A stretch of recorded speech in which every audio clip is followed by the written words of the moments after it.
Sertai kami sampai saat ini Tuhan. Kami tahu, kami percaya Tuhan punya rencana yang indah bagi kami. Tuhan punya maksud yang indah buat hidup kami ya Bapa. Oleh sebab itu pada pagi hari ini Tuhan, kami datang di hadapan-Mu di tempat ini, merendahkan diri, meninggikan nama-Mu Tuhan. Oleh sebab itu Tuhan, siapkan hati pikiran kami untuk masuk dalam hadirat-Mu lebih dalam lagi. Menikmati segala kasih setia Tuhan dalam hidup kami, melalui ibadah kami pada pagi hari ini ya Bapa. Kami serahkan dalam tangan.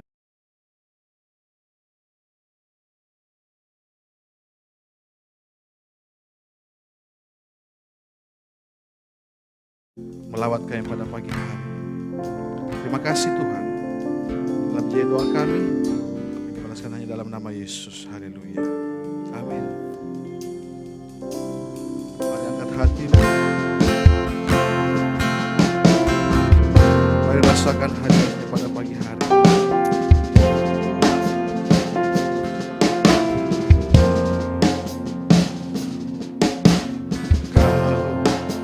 Pencipta hidupku,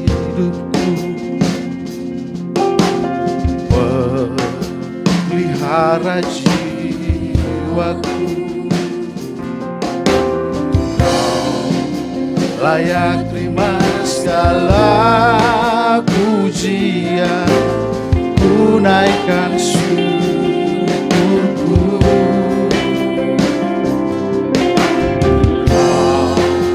Pemilik hidupku, dalam kasih setiamu Yesus, Kau layak terima segala pujian, ku naikkan sembahku.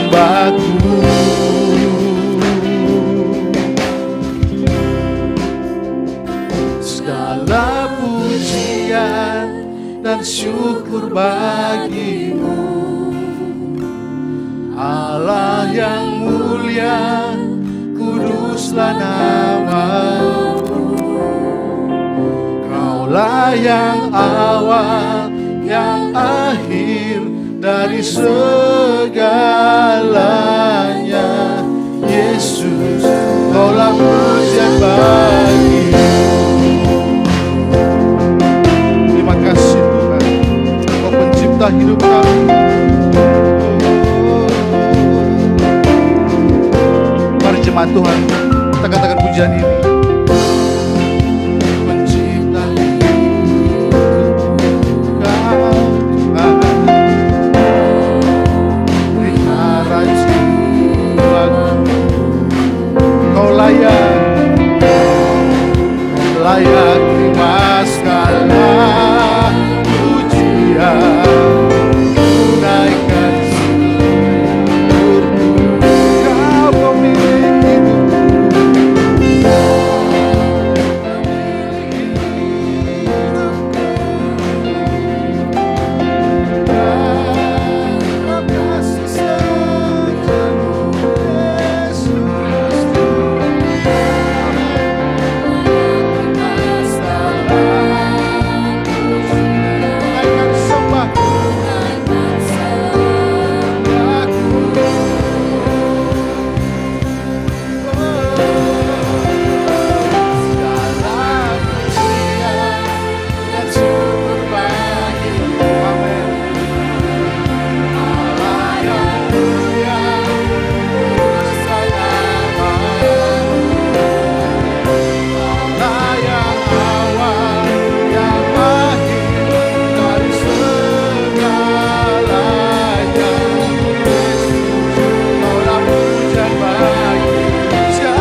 hadapan Tuhan. Sebab perbuatan yang ajaib dalam hidup kita sampai saat ini. Terima kasih Tuhan.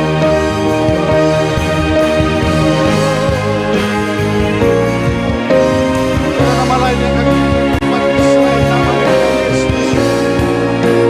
Dalam hidup kami, mari sama-sama kita angkat tangan di hadapan Tuhan. Kita katakan segala pujian dan syukur bagi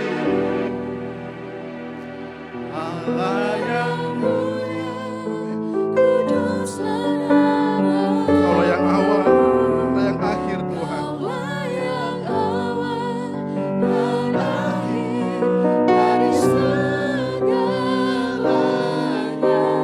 Yesus, Kaulah pujian bagiku. Segala pujian dan syukur bagimu. Allah yang mulia, kudus dan aman.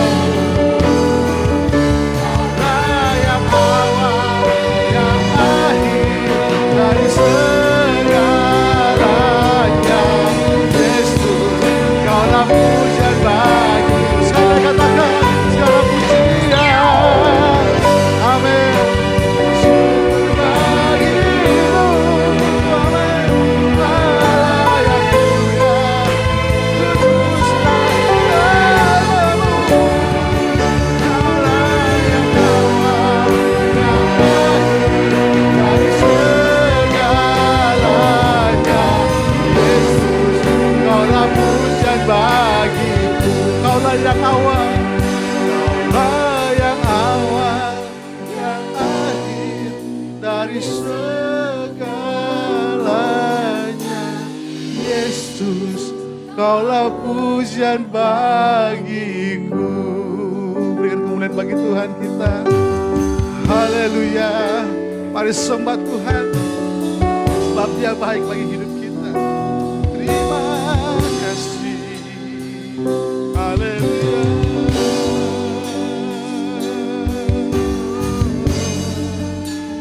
Segala pujian syukur Tuhan kami naikkan kepadamu.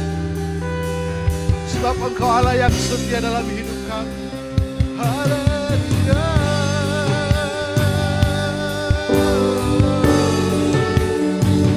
Kami bersyukur, kami bersyukur Tuhan.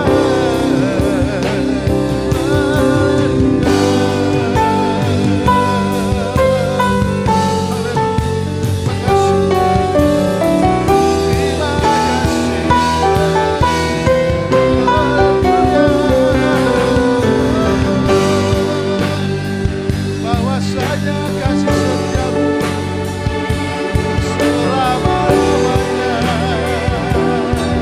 Terima kasih Tuhan. Haleluya.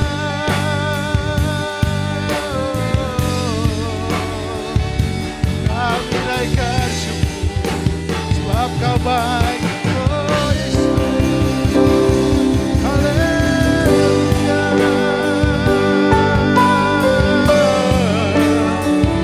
Kau pencipta hidup kami Tuhan. Kau yang memelihara jiwa kami Yesus. Haleluya.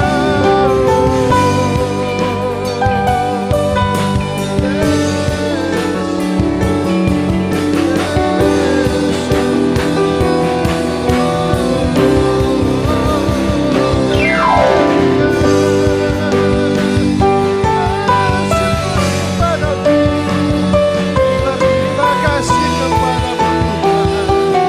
Kau bawa kami sampai saat ini.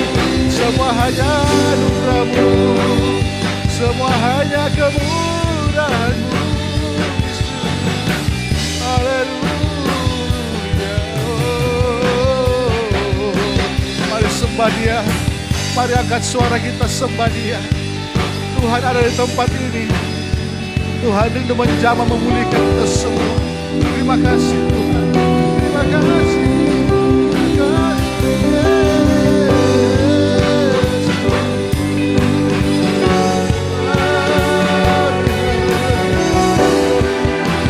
Kami berikan jamahan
kemuliaan bagi Tuhan kita, Yesus Kristus, nama di atas segala nama. Haleluya. Terima kasih Tuhan. Terima kasih Tuhan. Engkau adalah Allah kami yang hidup Bapa. Engkau adalah Allah kami Tuhan yang maha kuasa. Namamu ada di tempat pertama dalam hidup kami. Terima kasih ya Tuhan Yesus. Dan kami akan memuji Engkau ya Bapa. Lebih lagi bersama dengan Engkau di tempat ini. Di dalam nama Yesus. Kami yang suka rindu memuji Tuhan. Sama-sama kita katakan. Amin. Sekali lagi berikan tepuk tangan yang paling meriah bagi Tuhan kita. Puji Tuhan. Haleluya. Dia Tuhan di tempat pertama dalam hidup kita. Amin. Haleluya.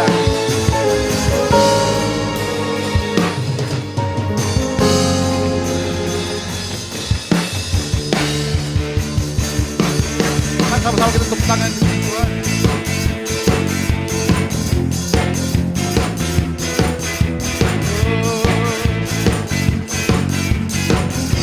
Katakan sama-sama, jauh lebih indah. Jauh lebih indah dari emas yang mulia. Namamu berharga bagi hidupku. Jauh lebih kuat dari semua yang lalu. Namamu melekat dalam jiwaku. Katakan, namamu selalu ada di tempat pertama. Amin. Diriku selalu menjadi yang utama di hidupku. Dimanapun ku berada tak akan berubah. Namamu selalu berada di tempat pertama. Haleluya. Ya Tuhan, Allah di tempat pertama. Lebih dari indah dari emas yang mulia. Namamu berharga. Lebih kuat dari semua yang ku tahu. Namamu melekat dalam jiwaku. Katakan, namamu selalu ada di tempat pertama. Amin. Di hatiku selalu menjadi yang utama. Di hidupku dimanapun ku berada. Namamu selalu berada di tempat pertama. Amin. Nama Tuhan Yesus selalu di tempat pertama dalam hidup kita. Amin. Haleluya.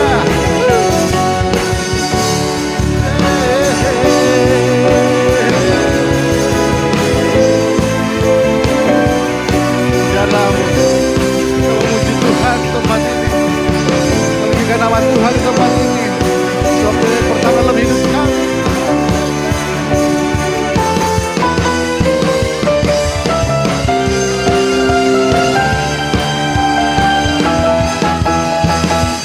Namamu selalu ada di tempat pertama. Amin. Katakan, di hatiku dan selalu jadi yang utama.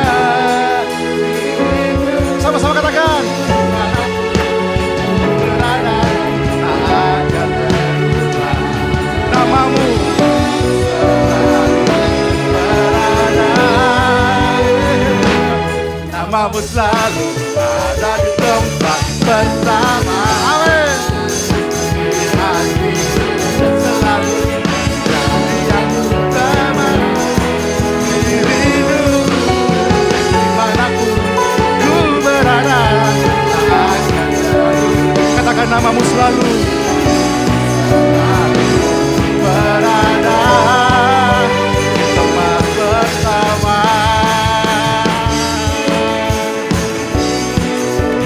Tempat pertama. Katakan, di tempat pertama.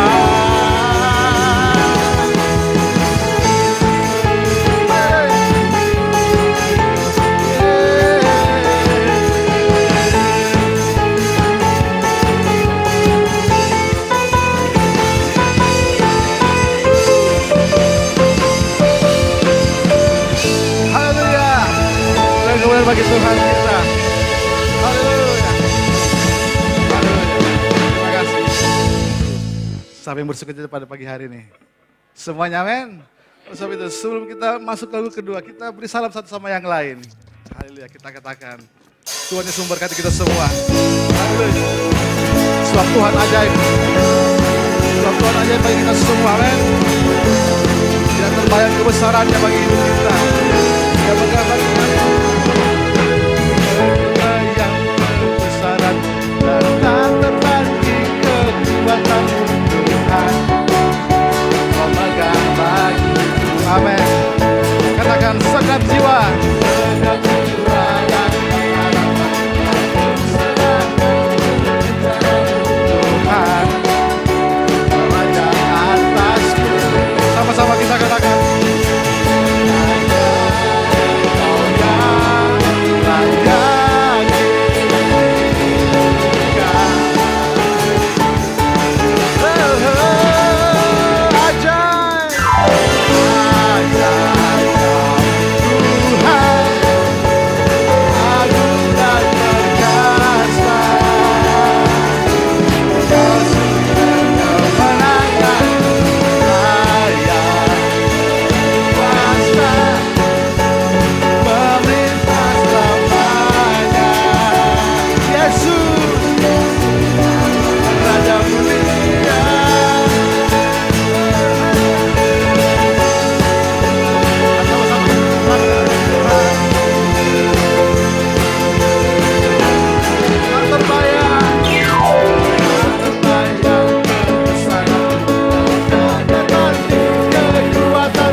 Yesus adalah Raja Mulia dalam hidup kita, amin. Kita meyakini itu, kita mengimani itu. Dialah yang berkuasa di hidup kita. Haleluya.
Raja mulia, Raja mulia, Raja mulia.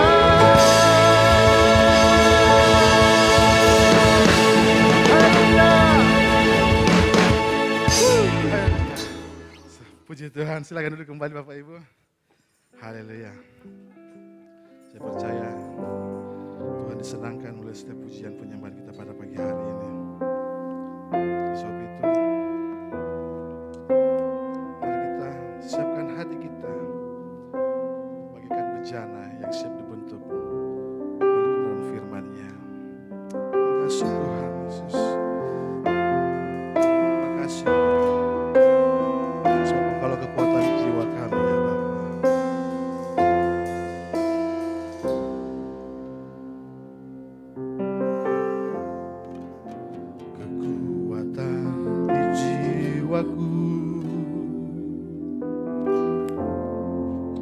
Ketenangan batinku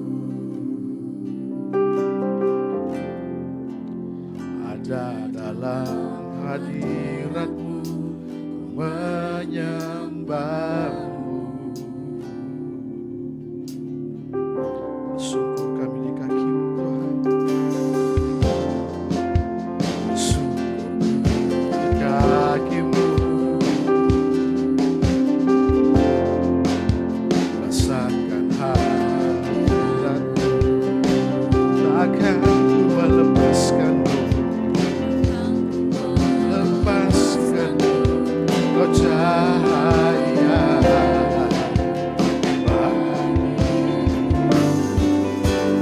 mengiringku seumur hidupku, masuk dalam rencana-Mu Bapa.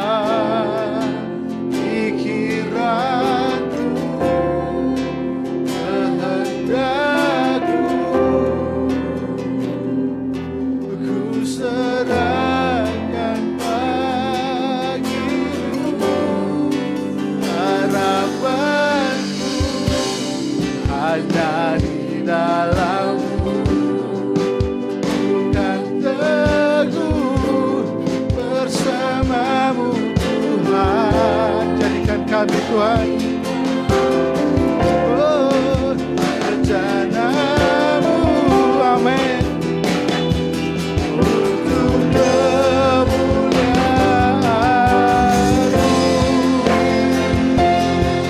Oh, jadikan rencana-Mu. Bersyukur kami Tuhan, bersungkur di kaki-Mu, rasakan hadirat-Mu, akan melepaskan-Mu cahaya bagiku. Sama-sama katakan,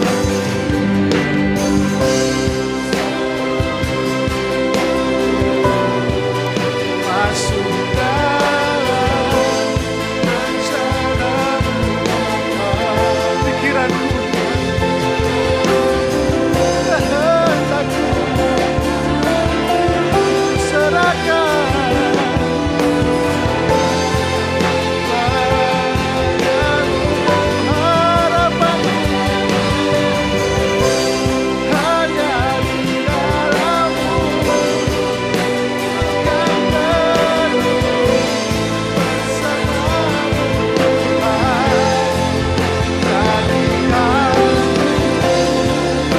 rencana-Mu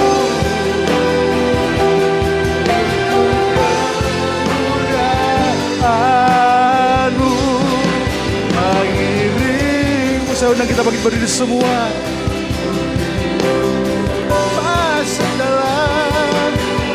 Saya undang anak sekolah minggu untuk naik ke depan, doakan. Oh, kehendakku, serahkan padamu.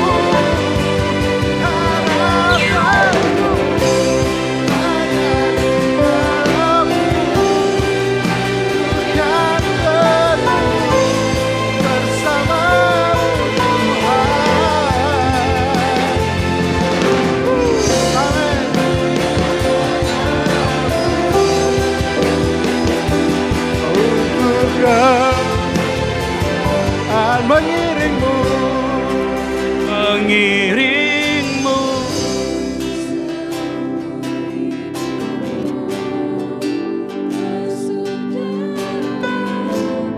Rencanamu. Amin.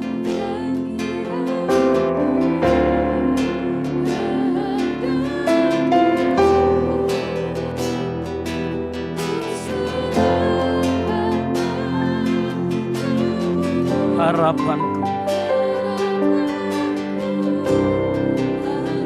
di dalam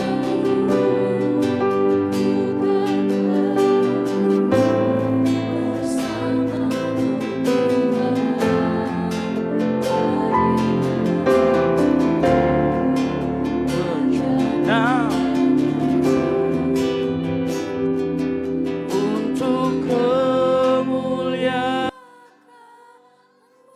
Tanganmu katakan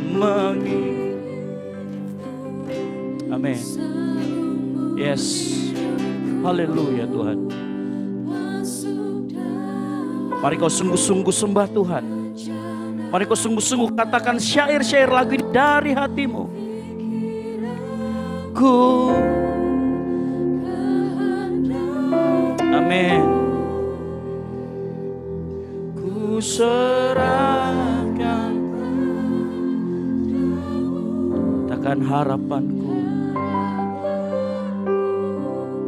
hanya di dalammu, bukan teguh bersamamu Tuhan. Amin. Bencanamu untuk kemuliaan.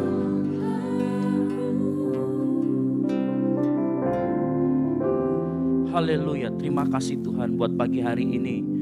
Buat pujian penyembahan yang kami naikkan di hadirat-Mu adalah ungkapan syukur kami, ungkapan cinta kami akan kasih setiamu yang besar terhadap kami semua di tempat ini. Tiba saatnya kami akan mendengarkan firman Tuhan. Materikan firman itu dalam hati kami. Biar saat ini kami menjadi pendengar yang baik, menjadi murid yang baik. Urapi hamba-Mu yang akan memberitakan firman Tuhan. Biar apa yang keluar dari mulut lidah hamba-Mu adalah isi hati-Mu. Dan kami diberkati oleh firman Tuhan. Yang datang dengan beban berat akan dilepaskan. Akan dibebaskan dari segala tekanan. Yang datang dengan sakit penyakit akan disembuhkan di dalam nama Tuhan Yesus Kristus.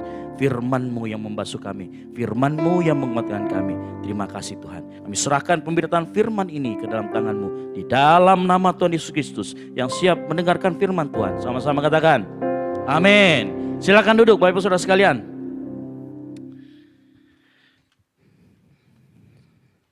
Shalom. Kita beri dulu tepuk tangan aplaus buat tim pemuji dan penyembah di tempat ini. Haleluya. Ya. Bagaimana kabarnya pagi hari ini? Luar biasa? Oke. Nah, di tengah-tengah kita ada anak-anak kita dari KBMK, Pak Patrick. Ini temannya Abe ini. Gitu ya, yang main akustik gitu. Nah, nanti mereka akan lelang suara. Jadi Bapak Ibu Saudara sekalian yang mau membantu, saya sangat membuka sekali. Nah, pagi hari ini kita akan berbicara mengenai pondasi keluarga yang kokoh. Nah, sebelum saya berbicara mengenai pondasi, apa itu pondasi keluarga yang kokoh, kita harus wajib tahu dulu bahwa kalau kita berbicara pondasi, maka ingatan kita adalah tukang bangunan, betul? Kita berbicara tentang bayangan kita saat kita berbicara pondasi, pasti kita berbicara tentang sebuah bangunan. Nah, di dalam kita membangun sebuah bangunan, ada sebuah hal yang pertama yang dibuat. Apa itu? Pondasi. Ya, Bapak Ibu bayangkan kalau misalkan orang membangun tapi dimulai dari atap. Ya kan gak mungkin. Kan gitu. Pasti dimulai dari yang namanya pondasi. Nah, oleh karena itu kita perlu membuat sebuah pondasi untuk sebuah keluarga kita, pondasi yang kokoh.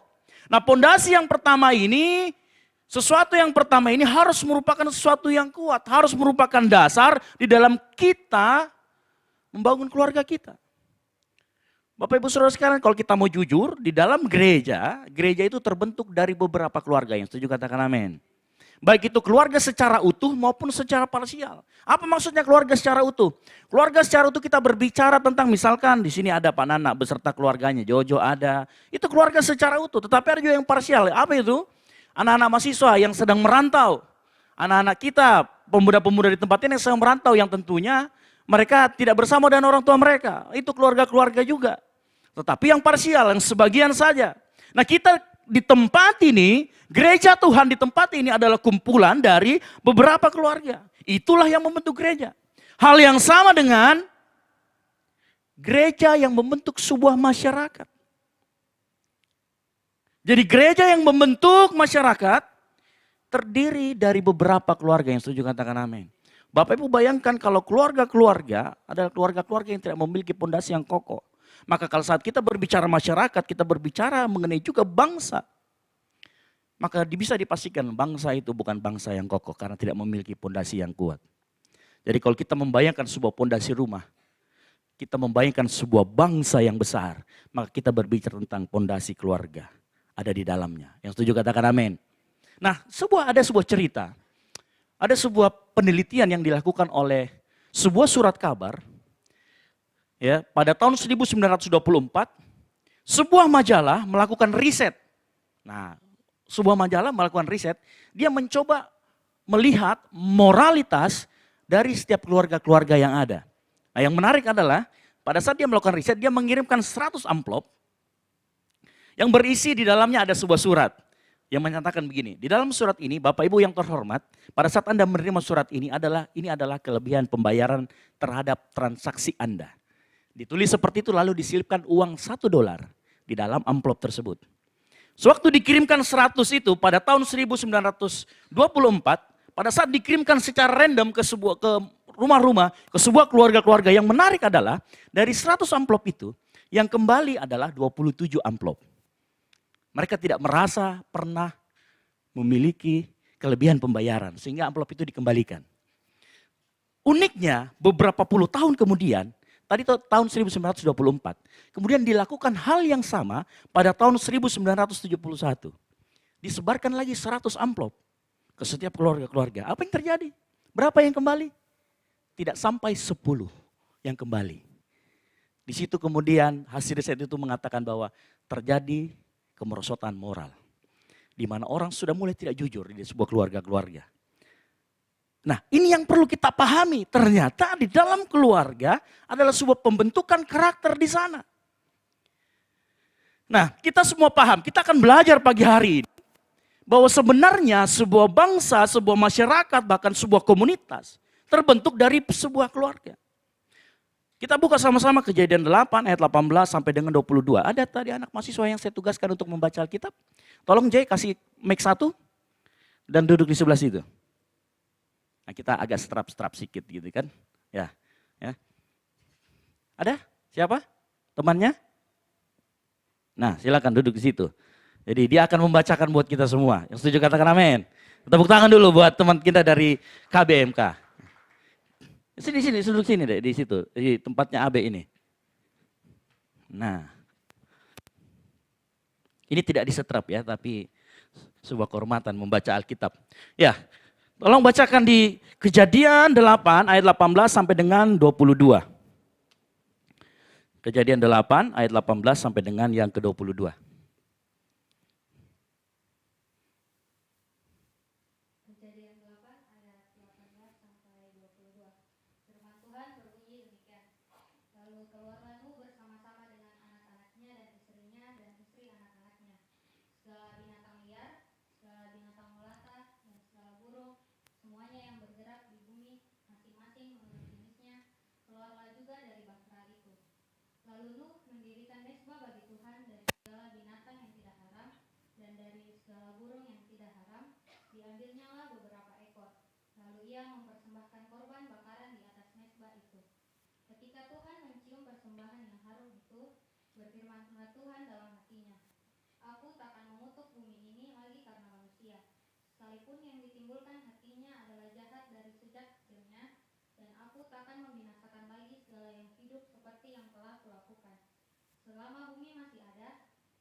Amin.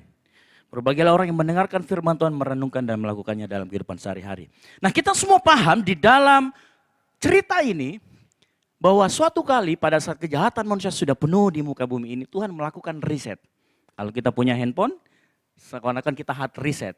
Nah, ini yang dilakukan Tuhan dengan air bah. Karena pada saat penciptaan di hari pertama dikatakan bahwa Roh Allah melayang-layang di atas permukaan air. Hal yang sama yang terjadi pada saat Tuhan mau meriset kembali bumi ini. Dan tebak keluarga siapa yang dipilih?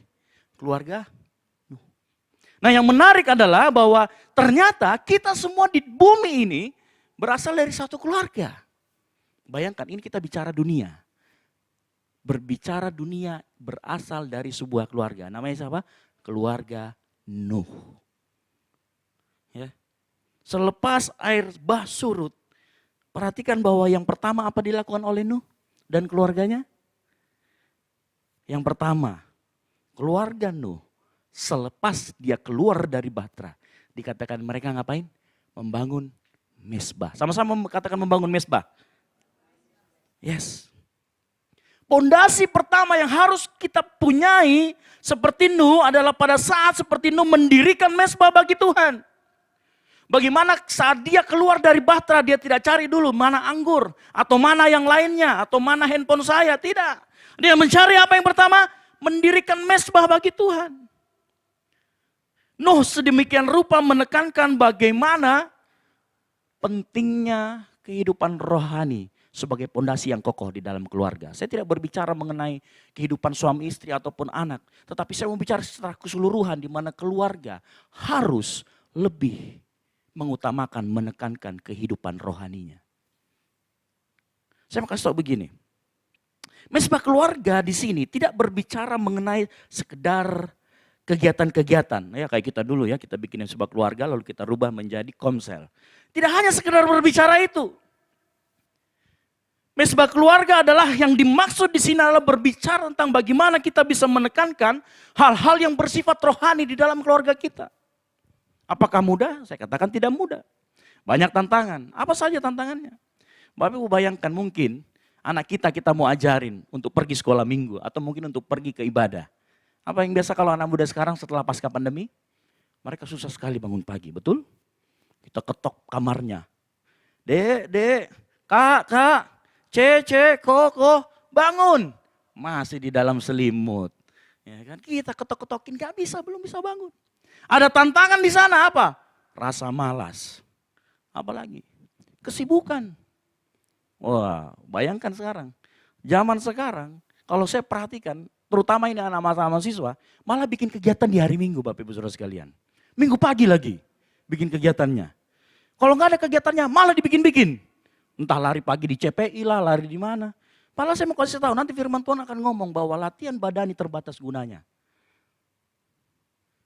Bapak Ibu Saudara sekalian, kita semua di sini hanya sekali seminggu. Tetapi kadang ada banyak tantangan kita mau menekankan hal rohani. Pergi ke gereja susahnya setengah mati kalau kita ngajakin anak kita. Atau ngajakin teman kita bahkan. Ya di sini juga bukan hanya ada Bapak Ibu, ada juga mungkin yang ngajakin teman-temannya. Setengah matinya minta ampun. Mereka lebih memilih kemana? Pergi ke CPI makan Indomie. Ketimbang datang ke gereja. Betul? Padahal di gereja juga banyak Indomie. Gitu.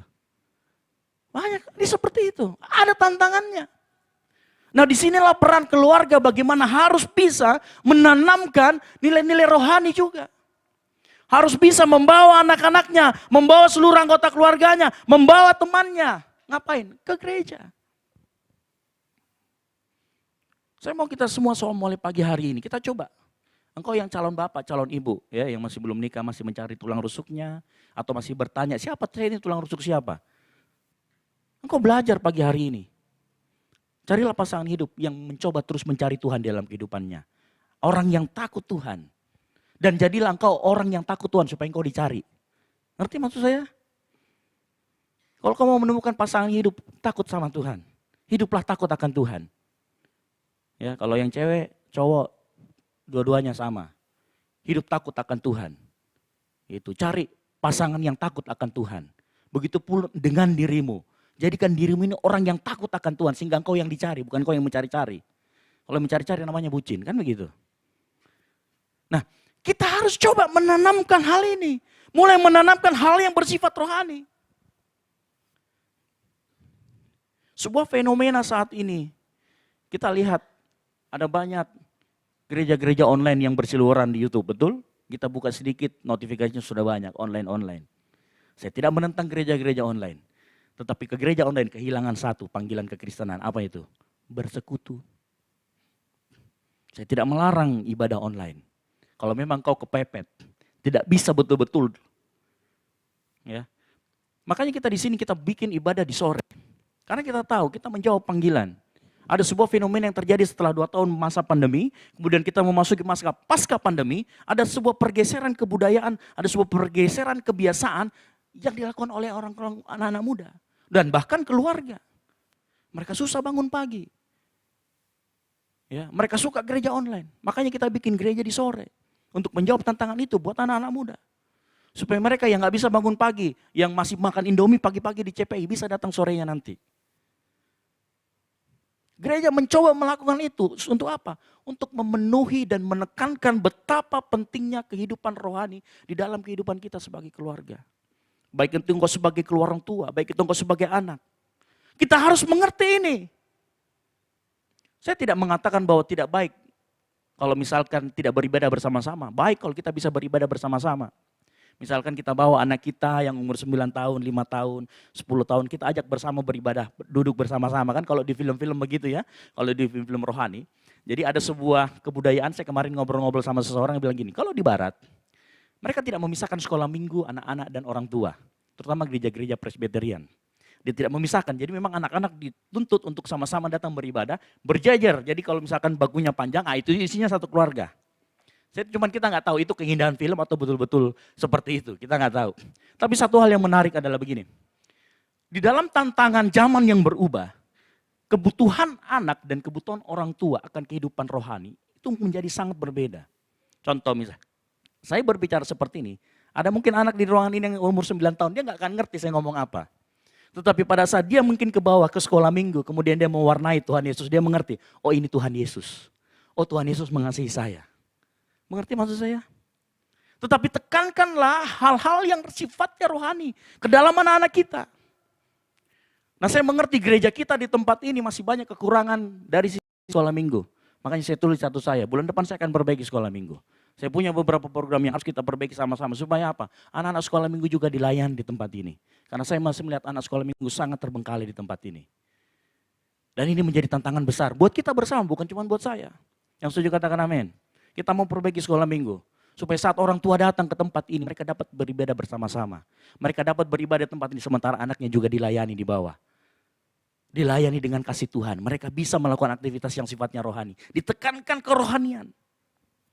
Bapak Ibu, kebutuhan anak yang umur 9 tahun, umur 15 tahun, umur 25 tahun sangat berbeda. Ya, bukanya aja berbeda mungkin ya. Yang anak 9 tahun suka main pasir dengan tanah liat. Yang udah umur 9 tahun lebih suka Deddy Corbuzier ya gitu ya. Yang umur 28 tahun lebih suka mungkin Jisoo dan Blackpink dan sebagainya. Ada kebutuhan yang berbeda-beda dari mereka. Dan ini hal yang menarik. Kita harus mengerti, perhatikan, kita harus mengerti bahwa yang dilakukan Nuh adalah bentuk ibadah. Dan beribadah untuk setiap keluarga-keluarga, untuk setiap anak-anak, itu bukan tiba-tiba muncul, tetapi harus dilatih. Yang setuju katakan amin. Makanya kita buka sama-sama, 1 Timotius 4 ayat 7, bacakan. 1 Timotius 4 ayat yang ke-7.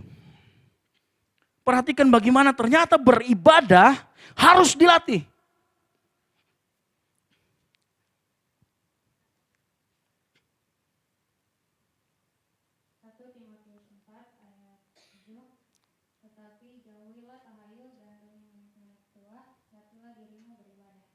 Dikatakan di sana beribadah ternyata perlu dilatih.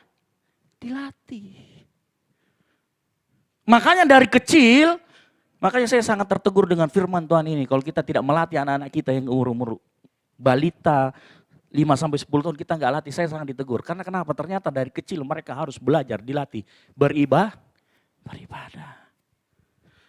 Nah seberapa banyak kita sekarang melatih diri kita beribadah? Tantangannya kan gitu tadi, malas. Engkau harus latih dirimu beribadah. Harus paksakan dirimu.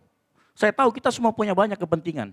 Apalagi kalau saya perhatikan Teman-teman dari PMK mulai dari Senin, Selasa, Rabu, Kamis, hari Senin rapat, hari kedua rapat, hari ketiga laporan pertanggungjawaban, hari keempat ibadah di Ruper, hari kelima apa, ada semua kegiatannya. Betul? Tapi engkau harus latih dirimu beribadah. Supaya apa? Begini, hal-hal yang bersifat rohani, saya jelaskan, hal-hal yang bersifat rohani, kita harus melatih diri. Kenapa harus melatih diri? Karena begini, kehidupan kita, pada saat kita percaya, kita itu masih penuh dengan dosa. Manusia daging kita masih merajai kehidupan kita. Jadi nggak ada di sini. Kemarin waktu kita PA ada bertanya begini, Kak saya mau tanya, apa? Kalau saya sudah bertobat, saya sudah dibaptis, apakah kebiasaan buruk saya langsung hilang saat itu juga? Saya jelaskan, tidak. Oleh karena itu engkau perlu melatih dirimu, engkau perlu menyangkal diri, memikul salib.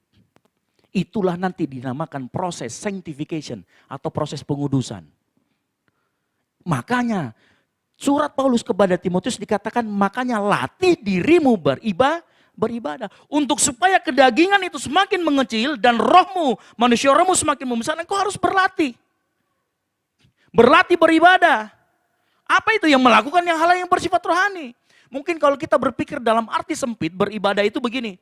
Kita datang ke gereja, kita ikut PA, kegiatan-kegiatan rohani, misalkan pelayanan, pendalaman Alkitab, komsel dan sebagainya. Itu hal-hal yang melatih secara pengertian sempit, itu hal-hal yang melatih kita. Tetapi secara lebih besar lagi, dalam arti luas, saya menarik bahwa di dalam 1 Timotius 4 ayat 7, di dalam versi ayat yang terbuka, Alkitab yang terbuka, atau AYT, 1 Timotius 4 ayat 7 berkata begini, jauhilah cerita-cerita tahayul dan dongeng-dongeng nenek tua, perhatikan, tetapi latihlah dirimu untuk hidup dalam kesalehan. Ternyata beribadah bukan hanya melakukan kegiatan, tetapi gaya hidup kita juga merupakan ibadah di hadapan Tuhan. Makanya firman Tuhan, Paulus pernah ngomong gini, apapun yang kau lakukan, baik makan atau minum, lakukan semuanya untuk kemuliaan nama Tuhan. Itu ibadahmu. Makanya Paulus tidak salah juga mengatakan di dalam Roma, mengatakan apa? Gunakanlah tubuhmu sebagai persembahan yang hidup, itulah ibadahmu yang sejati. Jadi melatih diri untuk melakukan kesalehan, melakukan kebaikan, itu juga bentuk ibadah dalam arti yang luas. Termasuk apa? Termasuk dalam hal engkau bermurah hati atau memberi. Yang setuju katakan amin. Termasuk di dalam hal memberi, kita harus berlatih. Makanya saya mau kasih tahu gini jemaat yang dikasih Tuhan.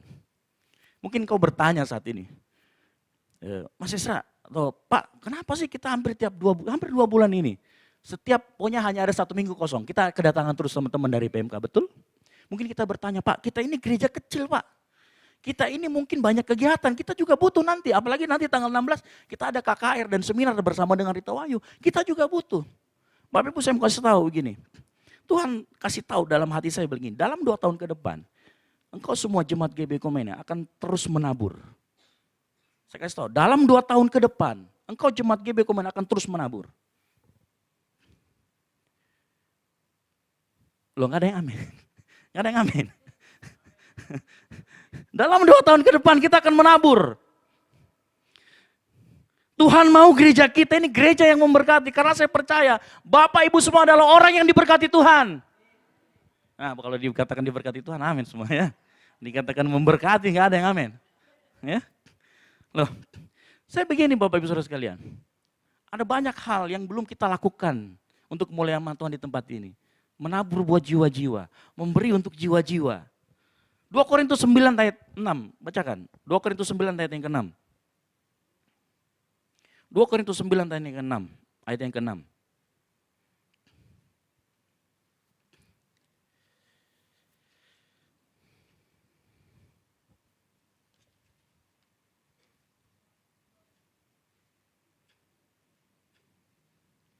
Mute-nya dong.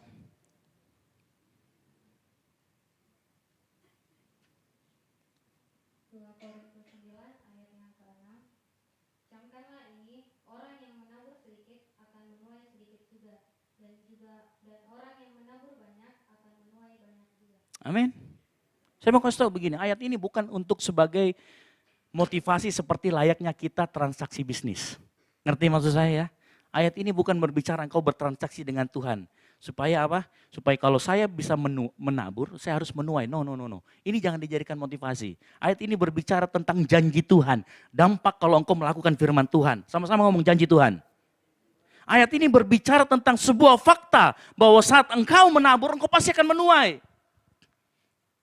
Mungkin kau berkata, karena sebagian besar kita di sini mahasiswa, Kak, saya juga mahasiswa, Kak. Bagaimana saya mau menabur? Belajar, makanya dikatakan latih dirimu beribadah. Engkau yang masih mungkin, Kak, saya juga cekak, Kak, nggak punya uang.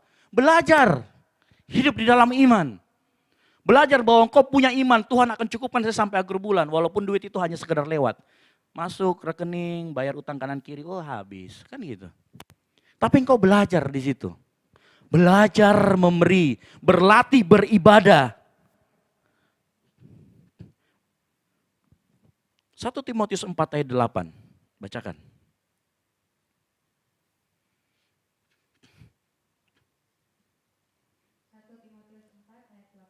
Latihan badani terbatas gunanya, tetapi ibadah itu berguna dalam segala hal, karena mengandung janji, baik untuk hidup ini maupun untuk hidup yang akan datang. Nah perhatikan, firman Tuhan mengatakan latihan badani terbatas, tetapi ibadah. Saya sudah jelaskan tadi, ibadah ada dua, dalam pengertian sempit, dalam pengertian yang lebih luas. Saat hidupmu dalam kesalehan, engkau berlatih memberi, engkau berlatih bermurah hati, engkau berlatih mengampuni, engkau belajar segala sesuatu yang firman Tuhan katakan. Apa dikatakan? Akan mengandung janji. Makanya tadi saya katakan, apa yang dimaksud ayat tadi? Kalau engkau menabur sedikit, menuai sedikit, orang menabur banyak, menuai banyak, itu berbicara mengenai janji. Karena itu dikatakan tadi 1 Timotius, karena ibadah itu ada janji Tuhan di dalamnya. Bukan sebagai motivasi, tetapi merupakan saat engkau, akibat dari engkau melakukan firman Tuhan. Mengandung janji apa? Buat hidup yang sekarang, maupun hidup setelah kita nanti mati. Yang setuju katakan amin. Makanya engkau belajar, latih dirimu. Karena saat engkau beribadah, kalau kau beribadah, kalau kau lari-lari di CPI pagi hari ini, hanya badanmu yang sehat. Dan setelah engkau mati, badanmu cuma kembali ke tanah. Tapi begitu engkau melakukan hal-hal yang rohani, setelah engkau mati, hal-hal yang rohani itu akan mengikat engkau datang kepada Bapa. Makanya perhatikan, latihan badani terbatas gunanya, tetapi ibadah. Nah mungkin kita bertanya, lalu bagaimana dengan Nuh? Bapak Ibu sekalian, apa yang terjadi? Kita kembali lagi ke Kejadian 8 tadi, ayat yang ke-21. Saya menggunakan Alkitab terjemahan baru 2. Jadi kalau ada sedikit beda sedikit, tidak apa-apa, itu hanya sekedar perbedaan terjemahan. Ayat 21, Kejadian 8 ayat 21, perhatikan. Ketika Tuhan mencium aroma yang menyenangkan itu. Perhatikan, ibadah kita ternyata bisa membawa perkenanan Tuhan dalam kehidupan kita. Bisa membawa berkat Tuhan di dalam hidup kita. Setelah Tuhan mencium ibadahmu, maka dia bisa berjanji. Nah menariknya di dalam Nuh ini, seandainya Nuh tidak membuat tidak membuat mezbah, mungkin saya berpikir, setiap kali manusia jahat, setiap berapa puluh tahun banjir. Ya, setiap kali manusia jahat, kecenderungan hatinya banjir lagi. Bayangkan apa yang terjadi. Jadi yang dilakukan Nuh berdampak juga untuk engkau dan saya. Karena kenapa? Enggak ada lagi air bah. Ngerti maksud saya? Kalau Nuh waktu keluar dari Bahtera, dia tidak bikin itu mezbah. Bapak Ibu bayangkan. Maka kejadian hidup kita, mungkin setiap 300 tahun sekali akan ada air bah memenuhi seluruh bumi. Bisa, pasti. Tetapi perhatikan ayat 21. Ketika Tuhan, lalu kemudian apa? Tuhan apa? Janji. Itu yang engkau lakukan, itu yang kau dapat saat engkau melatih dirimu beribadah. Ada janji Tuhan di sana. Janji Tuhan apa? Sekalipun engkau jahat, aku tidak akan memusnahkan lagi dengan air bah. Dan dia taruh sesuatu yang indah sebagai tandanya. Pelangi. Nah saya mau kasih tahu begini. Dalam kehidupanmu kalau engkau melatih dirimu beribadah, akan ada sebuah janji di sana. Entah itu sebuah penyertaan Tuhan. Atau janji Tuhan akan masa depanmu yang lebih baik. Amin. Makanya mulai latih dirimu beribadah. Mulai latih dirimu untuk melakukan hal yang baik. Mulai latih diri kita untuk mulai bermurah hati. Apapun statusmu. Mau mahasiswa, Orang yang sudah kerja, belum kerja, cekak, bangkrut. Mulai belajar rendah, mulai belajar untuk bermurah hati. Saat engkau melakukan ibadah itu, saat engkau membangun mezbah, bukan hanya generasimu yang akan diberkati. Generasi di bawahmu, 3 generasi di bawahmu, itu akan diberkati. Ibadah itu memberkati lintas generasi, yang setuju katakan amin. Perkenanan dan berkat Tuhan yang kau rasakan, bukan hanya engkau yang rasakan. Anak cucumu akan kau rasakan. Makanya firman Tuhan katakan apa? Anak cucu orang benar tidak akan minta-minta. Permasalahannya engkau orang benar atau tidak di hadapan Tuhan. Engkau sudah latih dirimu tidak beribadah di hadapan Tuhan. Engkau sudah latih dirimu tidak untuk bermurah hati. Nah, itu yang menjadi tugas kita. Ada sebuah cerita mengenai seorang ayah. Jadi suatu kali ada seorang ayah dan anak. Mereka selalu setiap pagi keluar. Kemudian mereka nongkrong ke tempat minum kopi kayak warung kopi ya. Giat laki di pagi hari ya, seperti saya kemarin ke tempat warung kopi, nongkrong, minum. Kemudian sambil dia beli baca koran. Itulah kegiatan tiap pagi. Nah suatu kali waktu setiap pagi dia itu keluar, dia pergi keluar. Kemudian dia ambil koran dan dia bayar. Dia bayar 1 koran. Ternyata waktu dia jalan keluar, dia sudah jauh dari tempat minum kopinya itu. Dia ternyata membawa 2 koran. Karena kan koran kan tipis ya, dia bawa. Dia ternyata membawa 2 koran. Terus dia bingung, terus anaknya ngomong begini. Pak, bapak bawa 2 koran, tunggu dulu saya berpikir. Akhirnya apa yang terjadi sama ayah ini, bapak ini? Bapak ini ngomong gini, kita harus kembali lagi. Dia kembali lagi untuk ngapain? Dia kembali lagi ke toko itu, lalu kemudian dia bayar. Ini saya tadi bawa 2 koran, saya bayar satunya lagi. Jadi dia punya 2 koran. Nah di tempat ini, 2 minggu kemudian terjadi pencurian. Ada barang berharga yang dicuri di situ. Kemudian polisi menyelidiki, dicek CCTV dan lain sebagainya. Ternyata di tempat itu waktu kejadian hanya ada 2 orang. Si bapak ini sama 1 orang lagi yang tidak dikenal. Kemudian polisi menangkap kedua orang ini. Bapak ini juga ikut ditangkap. Dibawa ke penjaga toko. Tahu apa yang penjaga toko ngomong? Tidak mungkin bapak ini yang mencuri. Kenapa? Dia kelebihan saja dia balik dan dia bayar. Ini pencurinya. Halo? Ngerti maksud saya? Saat engkau melakukan sesuatu yang baik. Ada janji pertolongan Tuhan di dalamnya, yang sudah katakan amin. Nah, mau nggak kita pagi hari ini, kita mencoba melakukan ibadah kita, melakukan hal yang baik di hadapan Tuhan. Anak-anak kita, lintas generasi kita tidak berbicara anak-anak secara biologis juga. Kita berbicara tentang anak-anak rohani kita. Anak-anak muda yang kita bimbing di sini, itu juga anak-anak kita. Anak-anak kita yang pagi ini mencari dana, itu juga anak-anak kita. Kita bimbing. Makanya pagi hari ini, kalian kalau cari dana jangan ke gereja, jangan hanya pas cari dana. Ke gereja lah setiap minggu. Enggak ada aminnya ini anak mahasiswa. Amin dong. Kalian harus begitu. Engkau boleh pintar di dalam kampusmu, tapi kalau enggak ada penyertaan Tuhan dalam hidupmu, engkau 0. Karena yang bisa tahu masa depan itu cuma Tuhan aja. Gitu. Nah, saya lanjut lagi. Nanti kebanyakan ngomong situ. Saat engkau melakukan ibadah, beribadah juga adalah bentuk ucapan syukur kepada Tuhan. Saat Nuh keluar dari Bahtera, dia mendirikan mezbah keluarga di sana.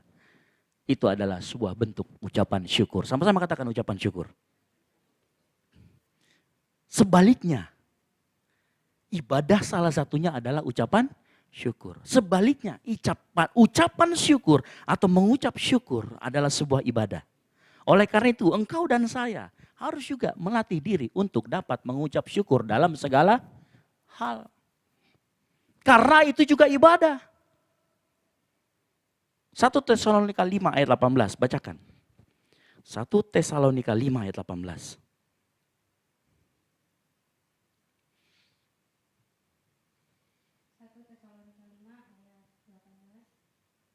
Mengucap syukurlah dalam segala hal, sebab itulah yang dikehendaki Allah di dalam Kristus Yesus bagi kamu. Perhatikan, mengucap syukur perintah atau sebuah penawaran? Perintah. Mengucap syukur di dalam segala hal. Sebab itulah yang dikehendaki Allah. Jadi kalau kita mau tanya apa kehendak Allah yang paling pertama, nggak usah jauh-jauh pergi ke pendeta yang bisa bernubuat. Nggak usah jauh-jauh pergi tidur cari mimpi. Baca Alkitabnya, dikatakan apa? Mengucap syukur.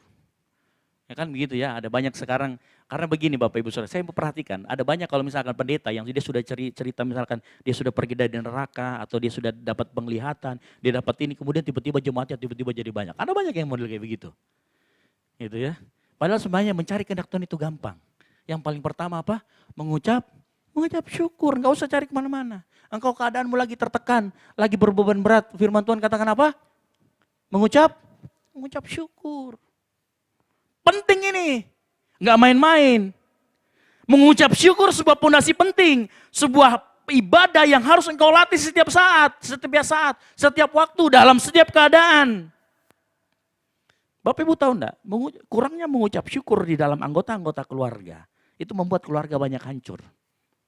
Contoh, lihat loh itu, si Bapak A, wih badannya lurus, sispek. Kamu, opek, bentuknya O gitu ya. Lagi situ, disindir lagi, nanti suaminya, lihat kok itu suaminya itu, dia bisa kasih uang banyak sama istrinya, mulai membanding-bandingkan. Kemudian apa? Hilang rasa ucapan syukurnya. Setiap engkau mulai membanding-bandingkan hidupmu dengan keluarga yang lain, saat itu damai sejahteramu hilang. Betul? Ada sebuah cerita begini, menarik. Ada seorang raja hidup di sebuah kekaisaran yang besar. Raja ini selalu susah tidur, insomnia, kok hidupnya rasanya selalu tidak bahagia. Suatu saat dia pergi ke sebuah taman dan dia jalan-jalan beserta dengan panglimanya, kan dikawal gitu ya. Lalu kemudian pada saat dia jalan ada seorang tukang kebun. Dia menyanyi, hati yang gembira. Punya bersiul-siul. Dia heran, mengapa orang ini sangat bahagia? Coba Panglima sini, kamu cari tahu orang ini. Kenapa dia sangat bahagia? Di dalam hatinya tidak ada susah sama sekali. Nah bilang Panglimanya, tunggu Pak, saya cari tahu dulu. Hari berganti hari diikutin, pulang, ternyata dia punya keluarga yang bahagia.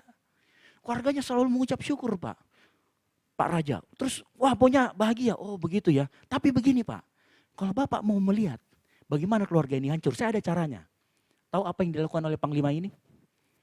Panglima ini kemudian, tapi saya pinjam hartanya Pak Raja ya, berapa? Saya minta 100 uang koin. Oke, dikasih 100 uang koin kepada Panglimanya.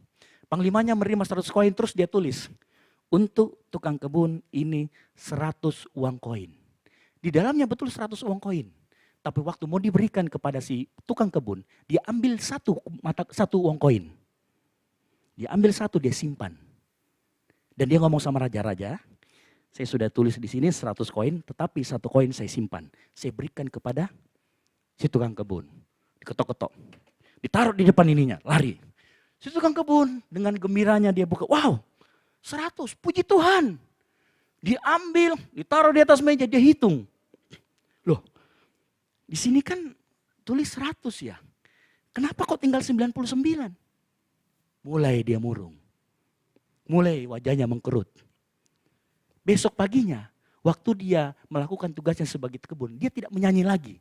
Dia memikirkan terus kemana 1 koinnya. Dia kemana 1 koinnya. Pulang dia murung lagi. Dan kebahagiaan di keluarga itu hancur hanya karena 1 koin. Kenapa begitu? Karena dia gak pernah bersyukur dia punya 99. Dia memikirkan 1 yang hilang. Cerminan buat kita semua termasuk yang berbicara. Bukankah kita juga seperti itu? Kita ngelihat orang, dibelikan iPhone. Kemana? Begini. Kemudian kita mulai membandingkan dengan diri kita. Apa yang terjadi? Damai sejahtera hilang. Pagi hari ini, mengucap syukur adalah ibadah. Kalau kau nggak puas dengan suami dan istrimu, lalu kemudian ada namanya good friend ya dulu ya kasus Pak itu ya yang mantan gubernur, istrinya kemudian ngomong apa? Good friend. Gitu ya, nggak puas sama istrinya, nggak puas sama pasangannya.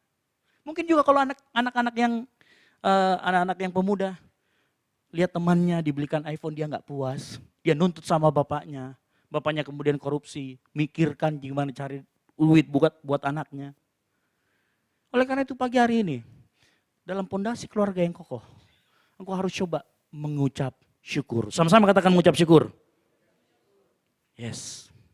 Lalu bagaimana supaya kita bisa memberkati lintas generasi? Firman Tuhan mengatakan begini. Anak itu bukan anak itu tidak melakukan apa yang didengar, tetapi melakukan apa yang dia lihat. Anak itu adalah mesin fotokopi yang paling handal. Oleh karena itu di dalam sebuah keluarga kita butuh yang sama, yang namanya keteladanan. Sama-sama ngomong keteladanan. Teladan sangat penting dan itu adalah warisan utama yang dapat orang tua berikan kepada anaknya. Termasuk di dalamnya nanti keteladanan dalam hal iman.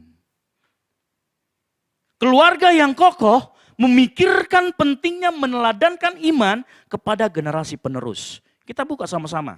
Saya kasih tahu, 2 Timotius 1 ayat yang kelima. 2 Timotius 1 ayat yang kelima. Bacakan. 2 Timotius 1 ayat yang kelima. Sebab aku teringat akan imanmu yang tulus ikhlas, yaitu iman yang pertama-tama hidup di dalam nenekmu Lois dan di dalam ibumu Eunike, dan yang aku yakin hidupmu juga di dalam dirimu. Nah, Timotius ternyata mempunyai teladan iman. Yang pertama siapa tadi dikatakan? Neneknya, ibunya, kemudian Timotius. Nah, yang menarik begini. Ternyata di dalam keteladanan iman itu tidak terbatas pada gender. Ngerti maksud saya? Tidak harus si bapak. Bisa juga ternyata di dalam cerita ini si ibu dan neneknya. Kalau dalam beberapa tafsiran mengatakan karena kakeknya dan bapaknya dari Timotius ini bukan orang percaya. Jadi tetapi warisan imannya dia dapatkan dari siapa? Neneknya dan ibunya. Nah firman Tuhan pagi ini mau berkata begini. Fakta terjadi pada belakangan ini bahwa peran keluarga biasanya dilakukan secara rangkap, betul? Ada ibu yang merangkap jadi juga bapak atau sebaliknya, bapak merangkap jadi ibu. Ada rangkap di sana, bukan mungkin karena sekedar perceraian, tetapi mungkin karena mungkin ditinggal duluan, meninggal dunia atau lain sebagainya, ditinggal duluan. Sehingga dia harus merangkap sebagai kepala keluarga dan sebagai ibu atau sebaliknya. Sehingga apa? Terjadi mengasuh anak secara orang tua tunggal. Nah ini yang terjadi. Oleh karena itu, jangan sampai kita menyalahkan keadaan. Oh karena suami saya sudah pergi, nggak ada. Saya tidak bisa memberikan teladan iman. No, memberi keteladanan iman tidak terbatas pada gender. Engkau dan saya, baik laki-laki maupun perempuan dapat memberi keteladanan iman. Keteladanan iman dapat kita lihat juga dari kehidupan Ishak. Bagaimana Ishak menjadi anak yang taat. Ishak itu ceritanya nggak banyak. Itu cuma 2-3 pasal. Cuma 2 pasal kalau nggak salah Ishak, cerita tentang Ishak. Gimana dia nikah sama si Ribka. Dia menikah. Lalu cuman itu aja. Kemudian menikah, kemudian punya anak Esau dan Yakub. Selesai. Kenapa? Tahu? Firman Tuhan mengatakan the new Ishak is Jesus. Karena ketaatan Yesus itu mirip sama dengan ketaatan Ishak itu mirip dengan ketaatan Yesus. Ishak ketaatannya diwariskan dari Abraham. Ada banyak hal di waktu misalkan ada kejadian waktu Ishak tinggal di tanah Kanaan kelaparan. Ishak berbegini, kalau gitu saya mau ke Mesir. Tuhan ngomong, kamu jangan di Mesir, kamu pergi ke negeri orang Filistin. Dia taat, pergi ke negeri orang Filistin. Ada banyak contoh-contoh Ishak itu taat. Sifat Ishak ini dimiliki ketika apa? Ketika Abraham mau mempersembahkan dia sebagai korban. Kenapa saya katakan demikian? Bapak Ibu pernah berpikirkah bahwa sebenarnya Tuhan sudah mengetahui apa yang akan terjadi ke depan. Tetapi kenapa Tuhan terus Tuhan terus membiarkan Abraham sampai mau menyembelih Ishak. Kenapa? Karena Ishak butuh keteladanan. Ishak butuh teladan, ketaatan. Makanya terus sampai nanti mau dipotong si Ishak, baru Tuhan ngomong stop, di situ ada kambing, di situ ada domba, kamu pakai domba itu menggantikan. Padahal Tuhan kan sudah tahu, pasti Abraham pasti akan persembahkan. Enggak perlu saya tes seperti ini. Tetapi yang dibutuhkan ternyata oleh Ishak adalah keteladanan. Nah inilah yang penting di dalam kehidupan kita keluarga. Mengucap syukur, menekankan hal-hal yang rohani, keteladanan. Itu penting buat kita. Keteladanan akan membuat keluarga kita memiliki pondasi yang kokoh. Saat itulah engkau dan isi-isi keluargamu akan terus ada penyertaan Tuhan. Akan terus kemudian berjumpa dengan Yesus. Dan melayani Tuhan bersama. Bapak Ibu ada sebuah cerita. Ada seseorang, ini cerita di Alkitab.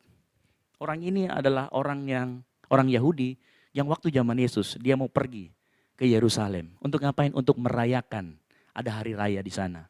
Tapi pada saat dia berjalan, dia melihat ada kerumunan. Dan oh kita mau perayaan kok, memang kerumunan itu wah biasa. Kemudian waktu dia mendekat, dia kemudian ditarik oleh seorang prajurit. Hei kamu sini, kamu bantu angkat itu salib. Kemudian dia bantu angkat salib ini. Siapa orangnya? Simon dari Kirene. Dia bantu mengangkat. Kira-kira perjumpaan dengan Yesus itu menarik atau tidak kalau begitu tiba-tiba. Nggak tahu apa-apa, ditarik sama prajurit, suruh ngangkat. Perjumpaan yang tidak menyenangkan bukan? Tapi pada saat dia memikul salib, dia lihat Yesus. Ini orang kenapa, pribadinya seperti apa. Markus 15 ayat 21 bacakan. Ini cerita mengenai waktu itu. Markus 15 ayat 21. Waktu dia berjumpa dengan Yesus, dia penasaran siapa sih ini Yesus. Dia mengalami perjumpaan dengan Yesus, walaupun tidak menyenangkan. Tapi lihat, perhatikan baik-baik. Markus 15 ayat 21, bacakan. Markus 15 ayat 21, pada waktu itu lewat seorang yang bernama Simon, orang Kirene, saya Alexander dan Rufus, yang baru datang dari luar kota, dan orang itu mereka paksa untuk memikul salib Yesus. Bapak Ibu perhatikan, Simon dari Kirene punya 2 anak. Siapa namanya? Alexander dan Perjumpaan Simon dari Kirene dengan Yesus dan salibnya ternyata membuat anak-anaknya menjadi pelayan Tuhan. Roma 16 ayat 13. Bacakan. Perhatikan, siapa anaknya tadi namanya? Alexander dan Rufus. Roma 16 ayat 13. Roma 16 ayat 13, salam kepada Rufus, Siapa? Salam kepada Rufus. Lanjut. orang pilihan dalam Tuhan, dan salam kepada ibunya yang bagiku adalah juga ibu. Halo. Ternyata Simon dari Kirene kemudian menjadi orang yang percaya. Dia dan seluruh keluarganya melayani Tuhan. Engkau mengalami perjumpaan dengan Tuhan. Engkau ajak keluargamu beribadah bersama-sama. Penting bagi kita pagi hari ini. Saya undang pemain musik. Penting bagi kita untuk mengajarkan kepada keluarga kita. Untuk mengajarkan kepada anak-anak kita. Mengajarkan teladan kepada anak-anak kita. Hal-hal yang bersifat rohani dalam kehidupan keluarga. Melatih diri beribadah merupakan pondasi dari keluarga yang kokoh. Mari kita melatih keluarga kita untuk beribadah kepada Tuhan. Karena ibadah berguna bukan hanya untuk hal jasmani. Tetapi mendatangkan janji yaitu berkat Tuhan. Dan mendatangkan perkenanan Tuhan. Yang setuju katakan amin. Kalau engkau mau anak-anakmu menjadi seorang yang melayani Tuhan. Mari kita biasakan anak-anak kita untuk beribadah kepada Tuhan. Mari pagi hari ini kita mau bawa hidup kita, keluarga kita sebagai persembahan di hadapan Tuhan. Kita bangkit berdiri.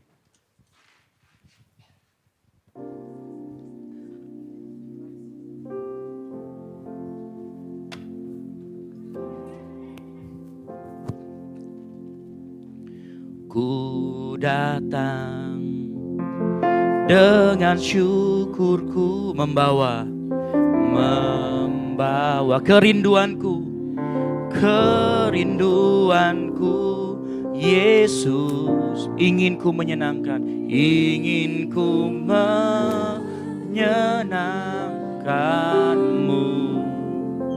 karyamu indah bagiku. Karyamu indah bagiku, kasih yang menyelamatkanku, Yesus. Inilah persembahanku, katakan ku membawa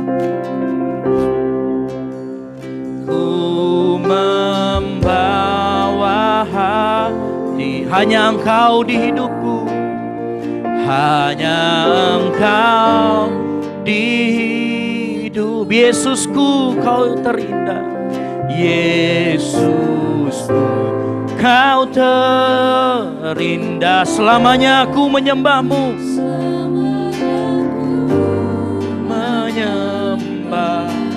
ku membawa hidupku.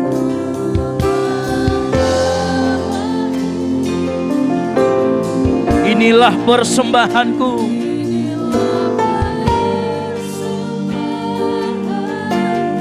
Untuk Yesusku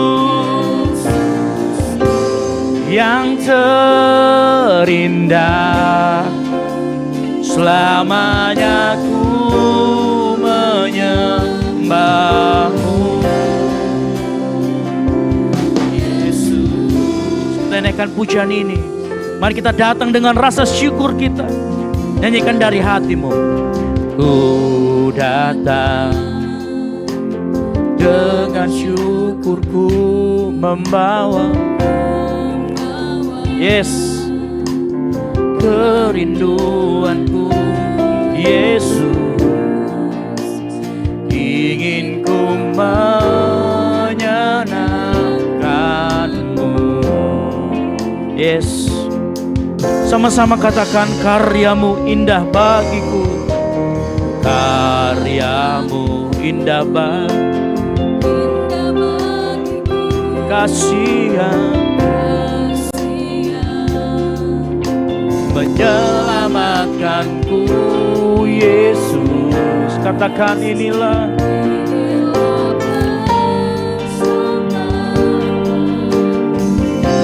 katakan ku membawa, yes, ku membawa hatiku, hanya Engkau.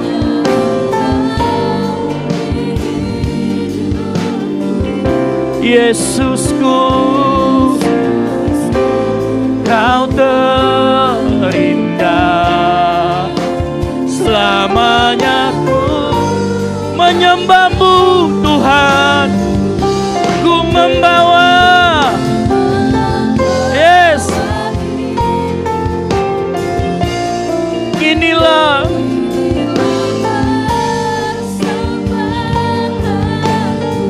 untuk Yesusku, yes.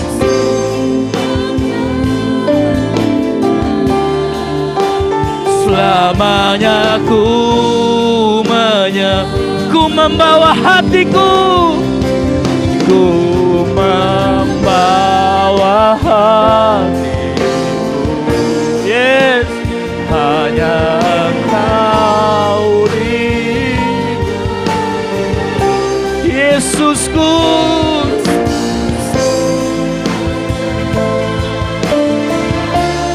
Katakan, selamanya ku menyembah, ku membawa hidupku, yes.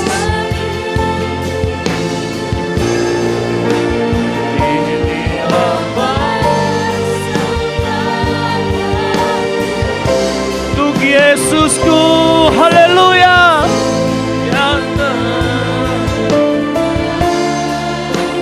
Selamanya ku menyembah, ku membawa. Dengan lembut katakan,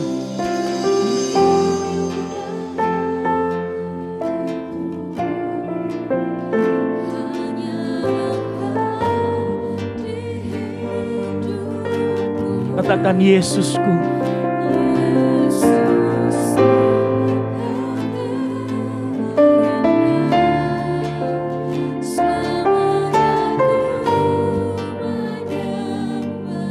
sambil angkat tanganmu, katakan, ku membawa.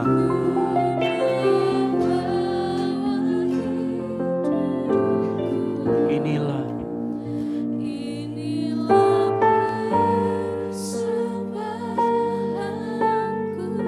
buat Yesus.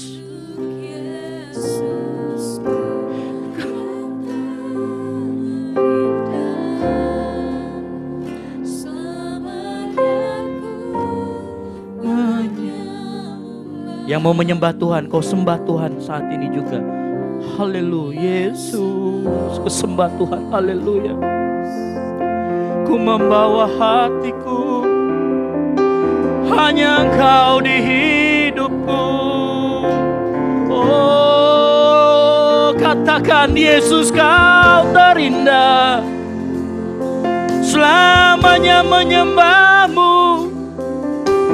Ku datang Tuhan dengan syukur, ku Ku datang dengan membawa kerinduan. Mari sembah.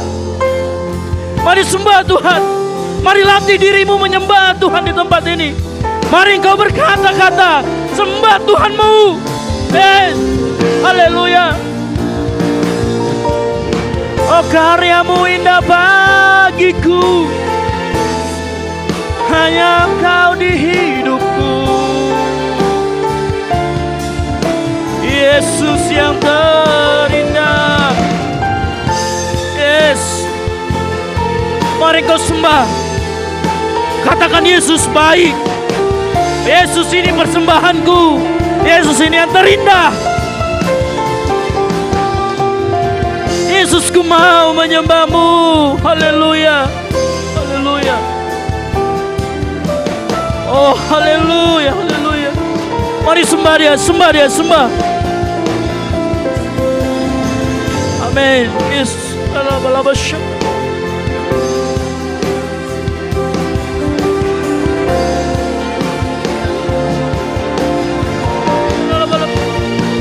Haleluya, sembah Tuhan, sembah, sembah dia, sembah dia, sembah dia, sembah. Yes. Ku bawa hatiku menyembahmu, Yesusku yang terindah, selamanya ku sembahmu. Haleluya. Haleluya, kami bawa hidup kami Tuhan, kami bawa persembahan kami. Yes.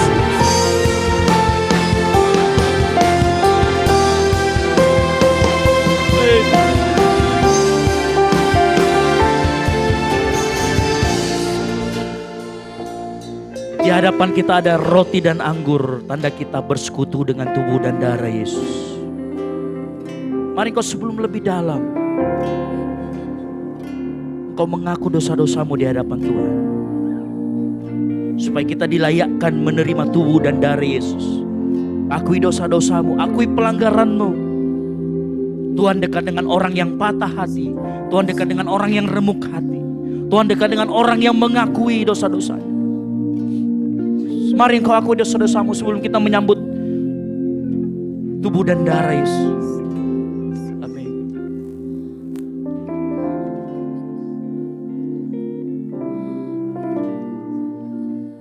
Ku membawa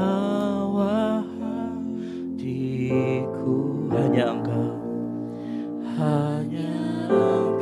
Cuma Tuhan dapat mengaku dosa-dosa di hadapan Tuhan. Biar singer saja nyanyikan pujian ini.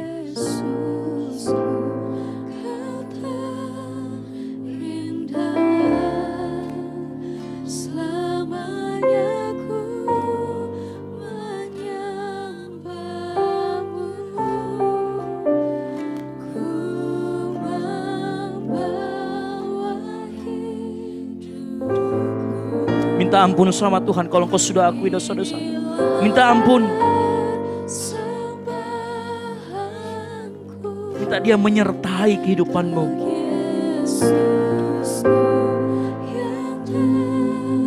Tuhan cinta kita, Tuhan sayang kita di tempat ini.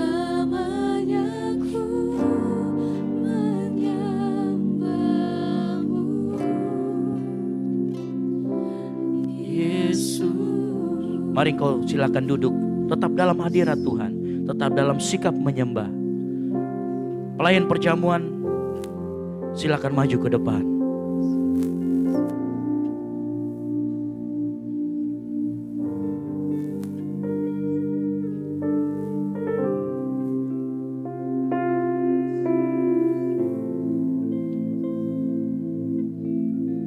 Kita nyanyikan pujian ini sekali lagi.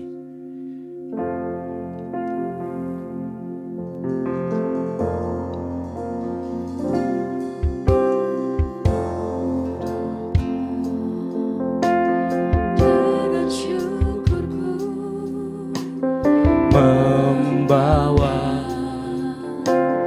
kerinduanku Yesus, ingin ku menyenangkan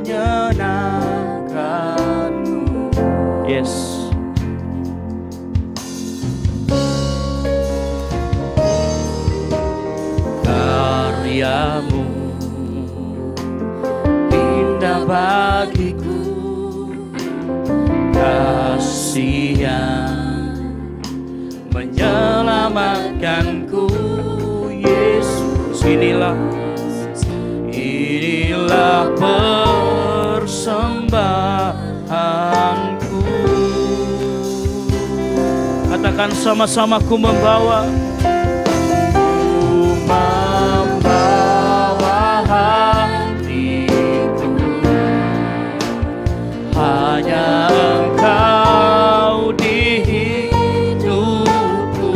Katakan, Yesus, Kau terindah, selamanya ku menyembah. Mungkin yang sudah terima perjamuan, mari bangkit berdiri, tetap dalam sikap menyembah. Wah hidupku, inilah persembahanku untuk Yesus yang terindah, selamanya ku menyembahmu.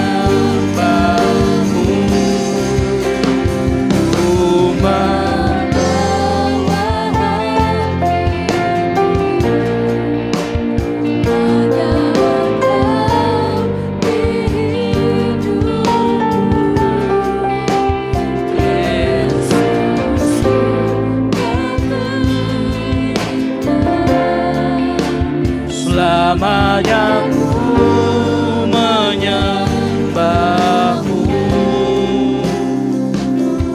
membawa hidupku. Inilah persembahan, persembahanku.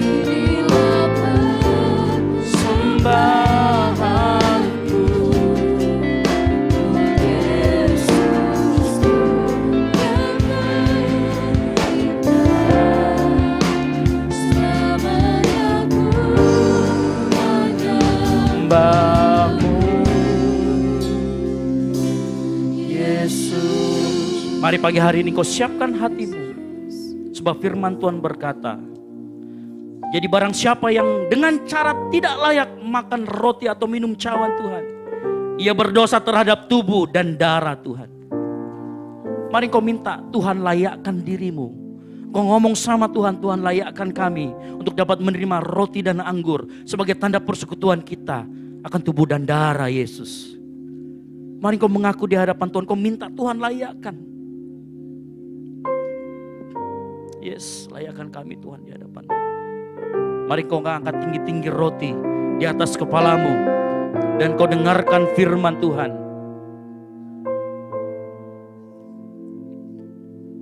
Sebab apa yang telah kuteruskan kepadamu telah aku terima dari Tuhan, yaitu bahwa Tuhan Yesus pada malam waktu ia diserahkan mengambil roti, dan sesudah itu ia mengucap syukur atasnya, ia memecah-mecahkannya dan berkata, inilah tubuhku yang diserahkan bagi kamu, perbuatlah ini menjadi peringatan akan aku.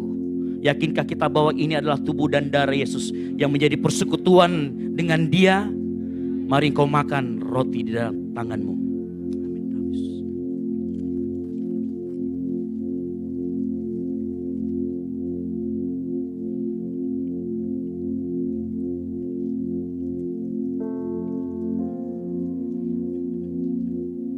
Mari kau siapkan cawan, yaitu anggur.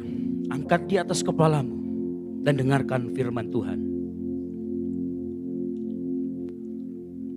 Demikian juga ia mengambil cawan sesudah makan, lalu berkata, cawan ini adalah perjanjian baru yang dimateraikan oleh darahku. Perbuatlah ini setiap kali kamu meminumnya menjadi peringatan akan aku. Yakinkah saudara, apa yang kita pegang ini adalah tubuh dan darah Yesus dan menjadi peringatan akan kematiannya. Mari kita minum anggur di dalam nama Tuhan Yesus Kristus. Mari kau sembah Tuhan. Haleluya Yesus. Mari kau bermazmur bagi Tuhan. Mari kau keluarkan suaramu menyembah Tuhan. Yes. Terima kasih Tuhan. Terima kasih Tuhan. Buat penyertaan-Mu. Terima kasih buat tubuh dan darah Yesus. Terima kasih Tuhan buat penyertaan-Mu. Terima kasih Tuhan buat ucapan syukur. Terima kasih Tuhan buat penyertaan-Mu. Tuhan berkat-Mu yang melimpah. Haleluya. Terima kasih buat tubuh dan darah-Mu yang menyelamatkan kami. Mari kau sembah Tuhan itu. Mari kau sembah. Haleluya, yes. Engkau sembah Tuhan. Sembah Dia, sembah.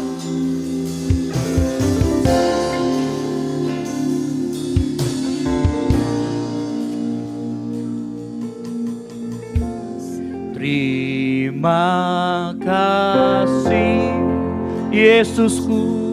Terima kasih Yesusku. Puji syukur hanya bagi Tuhanku. Katakan terima kasih. Terima kasih Yesusku. Puji syukur hanya bagi. Terima kasih. Terima kasih Yesusku. Terima kasih Yesusku. Puji syukur.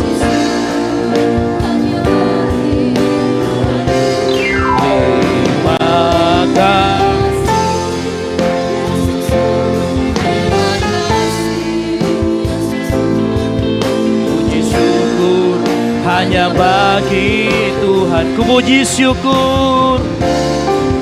Puji syukur hanya bagi. Puji syukur hanya bagi Tuhanku. Puji syukur hanya bagi Tuhanku. Tepuk tangan yang meriah. Yes. Haleluya, haleluya.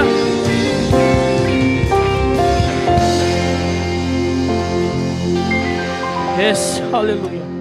Kami mengucap syukur buat persekutuan yang indah dengan tubuh dan darah Yesus. Engkau telah melayakkan kami masuk bersekutu di dalam tubuh dan darah Yesus. Dan kami mengucap syukur. Kami juga mengucap syukur buat firman-Mu. Jadikan kami menjadi pelaku firman. Sehingga firman itu hidup dalam kami. Dan firman itu dapat dilihat oleh orang lain. Dan orang lain memuliakan nama Tuhan. Terima kasih Tuhan. Buat pemberitaan firman-Mu, rapi hamba-Mu lebih dan lebih lagi. Kami tahu, yakin dan percaya setiap kali firman diberitakan, saat itu juga ada beban yang dilepaskan. Saat itu juga ada kesembuhan yang terjadi. Saat kami menerima persekutuan dan tubuh dan Yesus, saat itu ada kelepasan juga terjadi. Saat itu ada mujizat juga terjadi dalam kehidupan kami. Terima kasih Bapa, terima kasih Yesus. Kami materaikan firman itu di dalam nama Tuhan Yesus Kristus. Yang percaya sama-sama katakan, amin. Silakan duduk Bapak Saudara sekalian.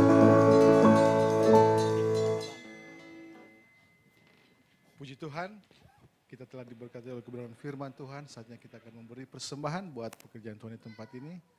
Sambil kita mempersiapkan persembahan kita, kita angkat pujian bagi Tuhan.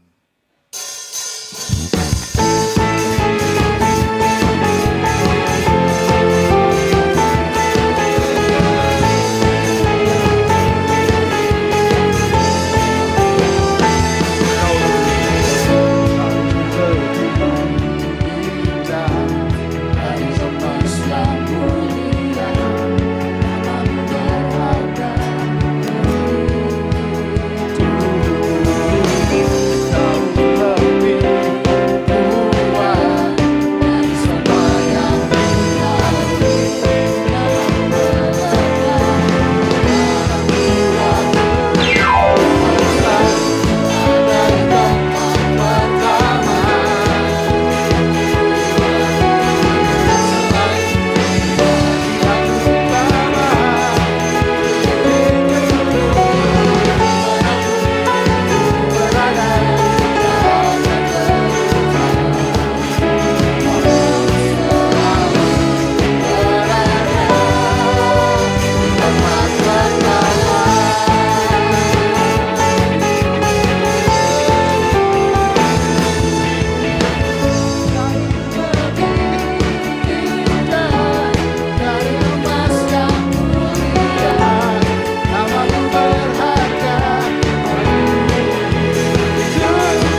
pertama.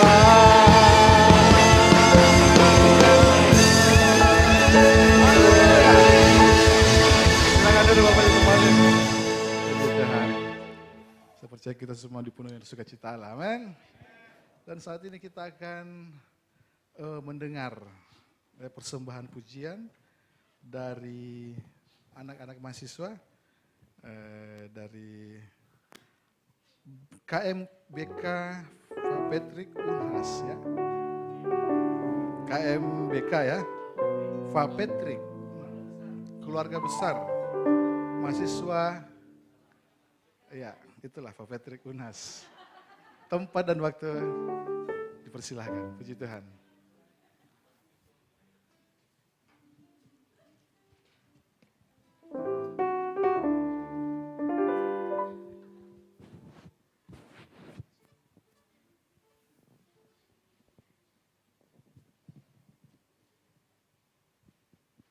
Berikan semangatnya tepuk tangan dong. Ya. Di atas.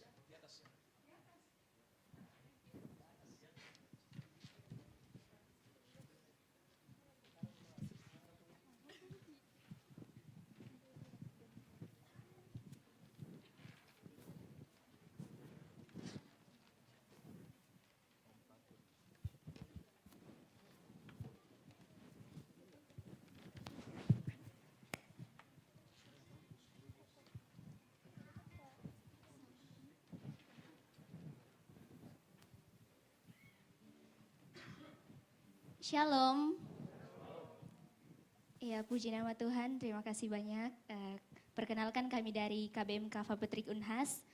Kami berterima kasih banyak untuk kesempatan datang berkumpul dan memuji Tuhan bersama dengan jemaat di tempat ini.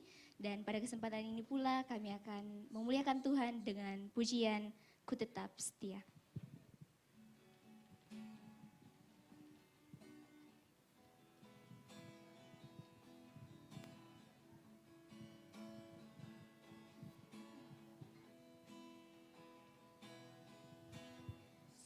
Seperti wanita mengurapimu, menangis di bawah kakimu.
Puji Tuhan, persembahan yang indah dari anak-anak mahasiswa.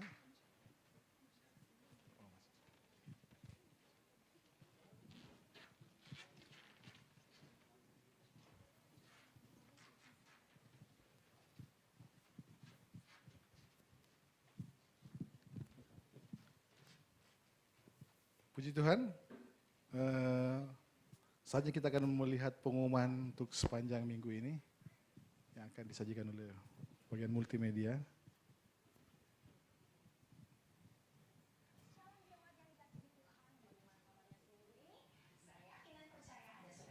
Shalom jemaat yang dikasihi Tuhan, bagaimana kabarnya seminggu ini? Saya yakin dan percaya ada kita menjauhkan diri dari pertemuan-pertemuan ibadah kita, seperti yang dibiasakan oleh beberapa orang. Mari kita saksikan kegiatan GBI Oikumene selama sepekan. Komsel GBI Oikumene telah dimulai dan saat ini terbagi menjadi 3 wilayah. Wilayah 1 meliputi daerah Telo, Antang, Puri, Todopuli, dan wilayah sekitarnya. Wilayah yang kedua meliputi daerah BTP, Telkomas, Bontoramba, Wesabe, dan sekitarnya. Dan wilayah yang ketiga meliputi daerah Daya, Sudiang, Maros, dan sekitarnya. Mari bergabung dalam grup WhatsApp atau hubungi nomor berikut untuk informasi mengenai Komsel. Pastikan kita semua tergabung dalam Komsel agar bertumbuh semakin dengan Kristus. Latihan untuk ibadah Generation of Light Community Church akan dilaksanakan setiap hari Jumat jam 7 malam bertempat di gereja. Dan latihan untuk ibadah raya Minggu pagi dilaksanakan setiap hari Sabtu jam 7 malam bertempat di gereja. Mari jemaat Tuhan dan para pelayan untuk mengikuti doa puasa yang diadakan setiap hari Sabtu jam 4 sore bertempat di gereja. Jangan lupa hadir ya. Berikutnya, untuk hari Minggu, ibadah raya Minggu pagi akan diadakan pukul 9 pagi bertempat di gereja. Dan ibadah Generation of Light Community Church akan dilaksanakan hari Minggu sore pukul 5 sore. Kami mengundang seluruh jemaat yang hadir, yang rindu untuk melayani Tuhan, mari bergabung dan mengambil bagian dalam pelayanan di GBI Oikumene. Mari kita pergunakan talenta dan waktu yang Tuhan telah berikan dengan baik. Demikian pengumuman sepekan, saya Yori, selamat hari Minggu, Tuhan Yesus memberkati. Puji Tuhan, demikian pengumuman kita untuk kegiatan kita sepekan. Dilanjutkan dengan pengumuman tambahan dari Pastor Esra. Persilakan.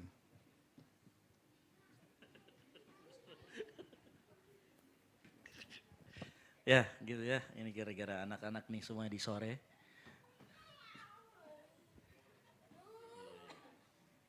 Nah, pengumuman selanjutnya jadi begini. Untuk kita tanggal 16 Juni akan ada KKR dan seminar.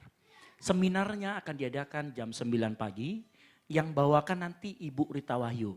Temanya mengenai laki-laki dan perempuan. Mengapa temanya laki-laki dan perempuan? Karena di bulan ini dari kalender khotbah GBI itu berbicara tentang keluarga.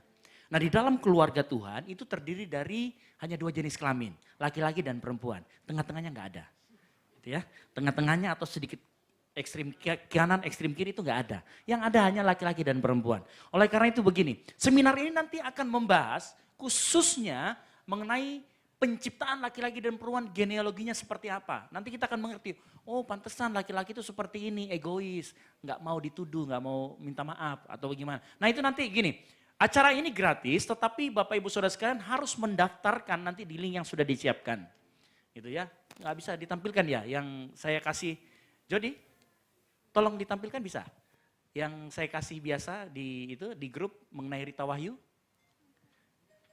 Nah, itu nanti Bapak Ibu Saudara sekalian tolong hadiri. Kalau nggak ada acaranya Jumat siang. Jam 10 pagi. Ya Jumat pagi. Hari Jumat tanggal 16. Catat waktunya baik-baik. Nah kalau ditanya siapa sih Rita Wahyu? Nah kalau Bapak Ibu buka YouTube, buka aja Rita Wahyu. Beliau adalah pengajar bahasa Ibrani. Dan pengajar dan lumayan cukup terkenal di YouTuber. Beliau salah satu orang yang berapologet semenjak tahun 2000 dia sudah bikin situs yang namanya sarapanpagi.org. Mungkin kita pernah dengar. Itu adalah salah satu situs apologet yang paling bagus dan paling bagus dari sisi konteks-konteks. Kalau kita baca nanti, silakan nanti. Nah, ini adalah pendirinya atau autornya, penulis dari blog tersebut, sarapanpagi.org. Nah, makanya oleh karena itu saya mengundang Bapak Ibu Saudara sekalian, termasuk yang mahasiswa, kalau lagi nggak ada kuliah, datang ke tempat ini. Ya, tapi mohon didaftar. Daftar buat apa? Supaya kami tahu bisa siapkan konsumsi berapa. Kan begitu. Jadi jangan sampai nanti Bapak Ibu datang ke tempat ini kami melayani dengan tidak baik karena kami tidak data. Nah, jadi mohon tolong nanti diisi data dirinya. Nah, untuk jemaat Tuhan yang GBO Okumene wajib hadir. Nah, paginya kita ada seminar, malamnya kita ada KKR. Nah, KKR nanti juga Ibu Rita Wahyu yang akan mengisi, itu Jumat malamnya. Mari kita ajak teman-teman kita, siapapun sekitar kita, kita ajak untuk sama. Saya yakin tempat ini akan penuh, yang setuju katakan amin. Nah, untuk kegiatan ini kita tetap membutuhkan dana. Nah, berdasarkan kemarin data perhitungan rincian dana, kita membutuhkan sekitar 15.500.000. Ya. Nah, sumber dana kita yang pertama tentunya nanti akan dari jemaat Tuhan yang terbeban, yang mau menabur lebih, yang terbeban dengan pekerjaan Tuhan. Nanti silakan hubungin saya atau istri saya untuk nanti kita kumpulkan. Nah, kita juga saya sudah terima sponsor. Jadi puji Tuhan dari 15.500.000 kita sudah terkumpul 4 juta dari sponsor. Tepuk tangan dulu dong. Itu. Nah, sisanya nanti jemaat Tuhan yang terbeban sekali lagi. Ya, nanti juga akan dibantu dari kas gereja karena kita sudah kelola kas gereja kita, perpuluhan kita sudah kelola dengan baik, nanti kita akan minta bantuan dari kas gereja juga. Tetapi saya mohon untuk jemaat Tuhan di tempat ini, mari kita sama-sama. Nah, mengapa hal ini penting kita lakukan? Ingat, visi gereja kita adalah menjadi gereja yang sehat, yang setuju katakan amin. Yang pertama, sehat secara finansial, sehat secara pengajaran, sehat dalam interaksi sosialnya. Nah, di dalam interaksi sosial ini dan pengajaran kita membutuhkan seminar-seminar seperti ini. Dan juga kita akan memberkati gereja-gereja lain. Karena kita akan mengundang gereja-gereja lain termasuk nanti dari organisasi-organisasi yang ada di bawah GAMKI. Seperti GMKI, PMK kita akan undang perwakilan. Supaya mereka datang ke tempat ini, belajar bersama-sama mengenai genealogi laki-laki dan perempuan. Sejajar atau sama atau bagaimana. Kita akan belajar sama-sama. Dan ini sangat menarik. Ibu Rita Wahyu kalau ngajarin itu pasti kita mengerti. Karena beliau orangnya lembut. Jadi ngomongnya pelan, gak kayak saya cepat ngomongnya gitu ya. Nah, malamnya kita akan KKR. Nah, itu yang pertama. Jadi kita dukung semuanya supaya kita sama-sama bertumbuh di tempat ini. Itu yang pertama. Lalu yang kedua, saya sudah kasih tahu tadi di dalam khotbah saya bahwa setelah acara Rita Wahyu kita akan mulai membenahi sektor sekolah minggu di tempat ini. Yang setuju katakan amin. Nah, nanti kita akan buatkan ruangan ramah anak untuk sementara. Di mana anak-anak nanti, mohon kalau Bapak Ibu bawa anak-anak, tidak dinaikkan ke atas, dititip saja di bawah. Kita akan siapkan ruang di mana mereka bisa beraktivitas, ruang mereka di mana bisa melakukan aktivitas yang tentunya membangun kerohanian kehidupan mereka. Oleh karena itu kita akan siapkan. Kenapa? Karena saya masih ingat waktu kemarin saya berbicara dengan salah satu jemaat di sini, namanya Mas Soleman. Dia ini ya, nanti tolong ini ada scan barcode-nya. Nah, saya berbicara bilang gini, dulu almarhum Bapak Gembala, waktu dia mendirikan gerejanya dia bilang gini, pergerakannya adalah di anak kecil, anak sekolah minggu dan pemuda. Gitu. Nanti maka akan terjadi namanya recycle recycle jemaat. Akan ada regenerasi jemaat. Nah, tetapi kita harus mulai. Itu dari sekolah minggu. Maka kita akan benahi, kita akan bikin gimana ruangan itu bagus dan sangat ramah terhadap anak. Sehingga anak-anak dan orang tua tidak usah khawatir. Nanti ada penjaganya, nggak dibiarkan dikunci situ, nanti berantem kan gitu. Nanti kita akan adakan penjaganya nanti 2 orang. Ya, kita akan siapkan ruangan itu, mereka bisa beraktivitas. Nah, kita akan melakukan itu semua untuk kemuliaan nama Tuhan. Supaya apa? Bapak Ibu Saudara sekalian yang bawa anak kecil bisa beribadah dengan tenang. Dan tidak usah memikirkan anak kecil karena mereka juga dilayani dengan baik di bawah. Kita akan berikan sesuatu yang lebih kepada anak-anak sekolah minggu di tempat ini. Setuju katakan amin. Nah, saat kita menjadi gereja yang sehat, Tuhan pasti akan percayakan jiwa-jiwa. Jiwa-jiwa akan datang ke tempat ini bersama-sama dengan kita menyembah dan memuliakan nama Tuhan. Amin. Nah, itu dia pengumuman dari kita. Mari kita dukung semua program-program kita. Bukan untuk kemuliaan nama GBI Kumene, bukan. Tetapi untuk sama-sama kita mulai menuai jiwa-jiwa untuk kerajaan Allah. Yang setuju katakan amin. Kita mulai dengan membenahi segenap sektor yang kita masih kurang. Kita benahi semuanya. Kalau kita sudah benahi, kita sudah kelola dengan baik. Saya yakin dan percaya Tuhan akan kirimkan kita. Belum lagi nanti setelah kita selesaikan semua, kita akan bergerak ke misi. Karena Tuhan mengatakan, jadikanlah semua bangsa. Itu adalah amanat agung dan kita akan lakukan. Tapi kita mulai dengan proses pelan-pelan, kita benahi dulu kita di dalam. Amin. Yang setuju katakan amin. Oke, baik itu dari saya pengumuman. Saya harap jemaat semuanya membantu kita di dalam. Kalau misalkan jemaat ada misalkan, oh saya kayaknya ada yang bisa saya kasih proposal. Silakan minta ke saya proposalnya, saya akan berikan. Termasuk surat pengantarnya, saya akan berikan. Bapak Ibu punya kenalan siapa begitu, boleh silakan nanti minta ke saya. Kita sama-sama cari dana. Karena dana sponsor targetnya sekitar 8 sampai 10 juta. Itu. Sisanya akan dibantu dari kita dan kas jemaat. Amin. Baik, itu pengumuman dari saya kembalikan lagi. Baik, puji Tuhan.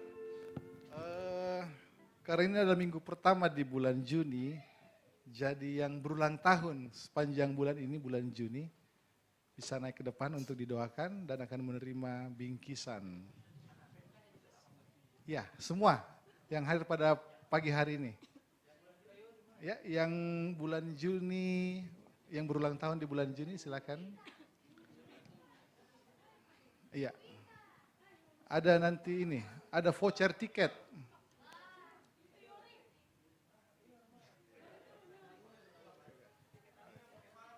Ada tiket ini, Argentina Indonesia. Ya. Tiket ini aja ke bandara. Ayo. Yang bulan Juni. Haleluya. Ya. Masih ada? Wah. Mungkin ada yang tanggal 32 Juni mungkin. Udah ada ya. Baik, saya undang Ibu Gembala. Mari jemaat Tuhan kita sama-sama angkat tangan memberkati jemaat yang berulang tahun pada sepanjang bulan ini.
Sukacita selalu menyertai Bapak Ibu semua. Puji Tuhan.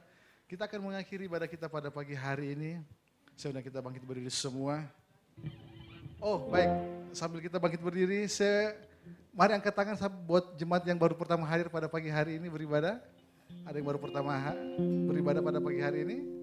Boleh angkat tangan. Ada bingkisan lagi. Haleluya. Ya. Puji Tuhan, ada 2 orang. Puji Tuhan. Selamat bergabung dalam ibadah raya GBI Ekumene BTP. Kami berharap bisa bergabung untuk hari-hari ke depannya. Puji Tuhan, kita bangkit berdiri semua. Kita akan akhiri ibadah kita pada pagi hari ini, siang hari ini. Segala pujian, syukur bagi Tuhan. Segala pujian dan syukur bagi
hormat, kemuliaan bagi nama-Mu ya Tuhan.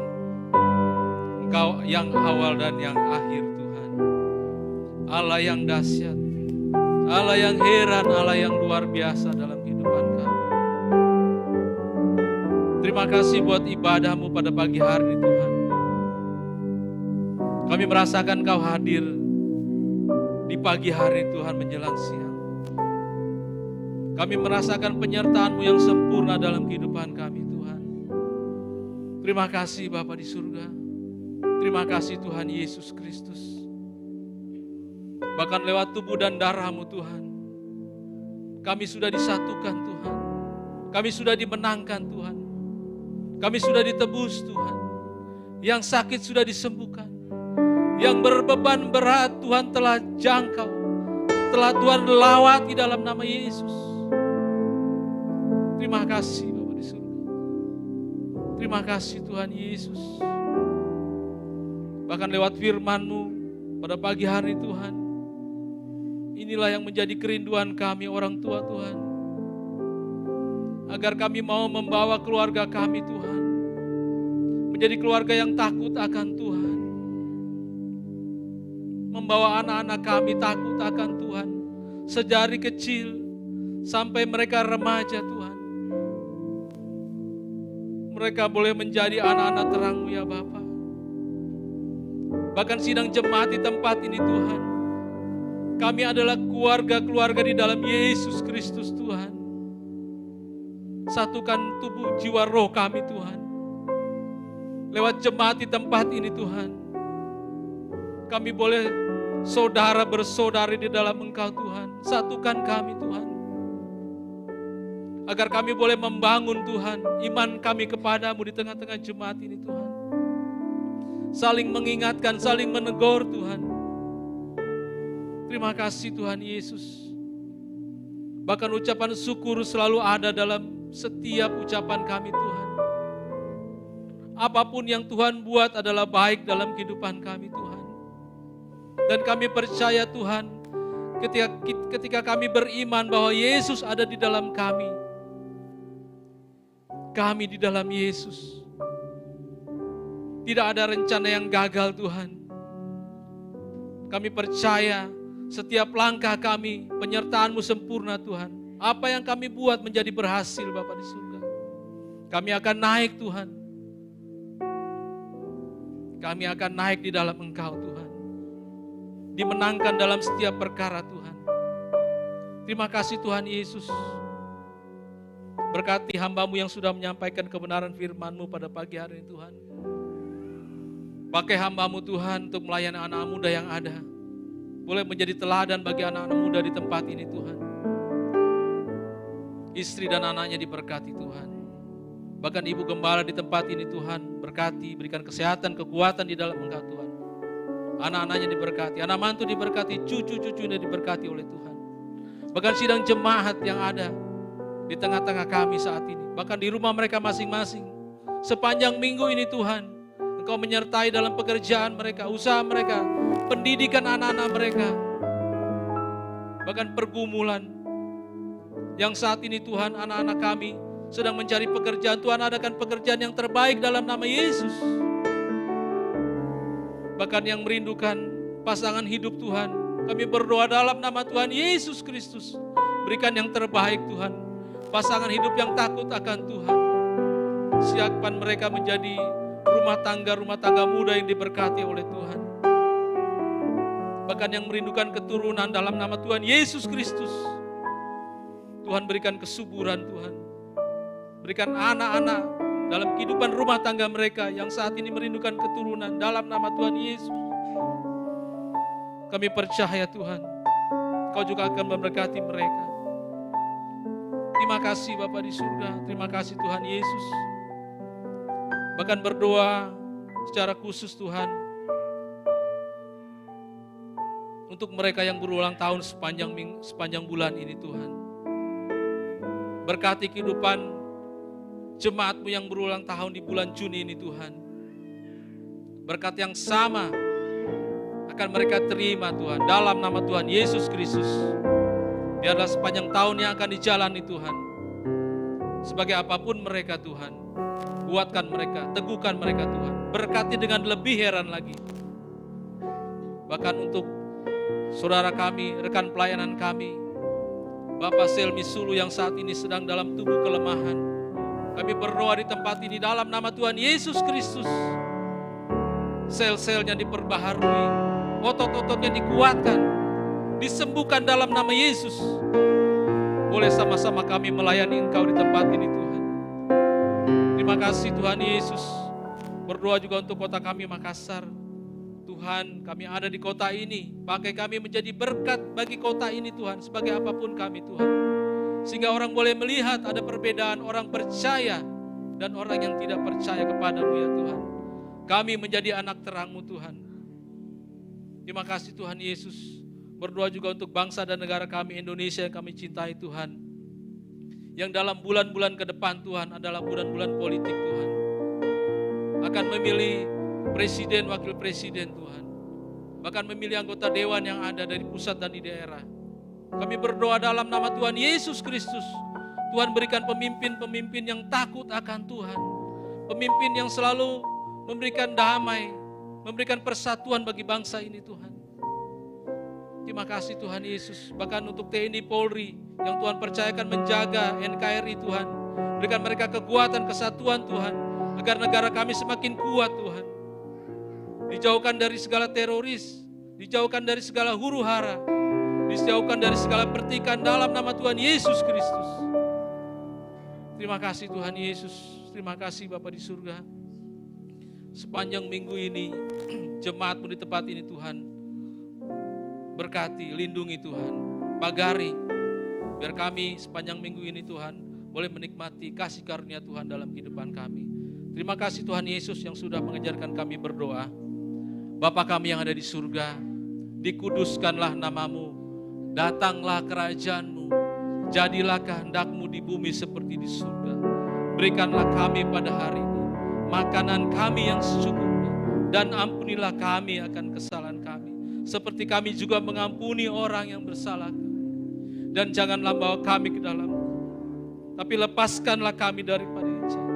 Karena Engkau yang punya kerajaan dan kuasa dan kemuliaan sampai selama-lamanya. Haleluya. Haleluya. Turunlah atas kita sekalian berkat damai sejahtera, berkat sukacita, keberhasilan di dalam setiap pribadi kita.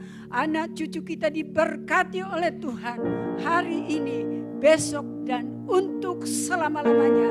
Kita menerima berkat dalam nama Tuhan Yesus Kristus. Haleluya.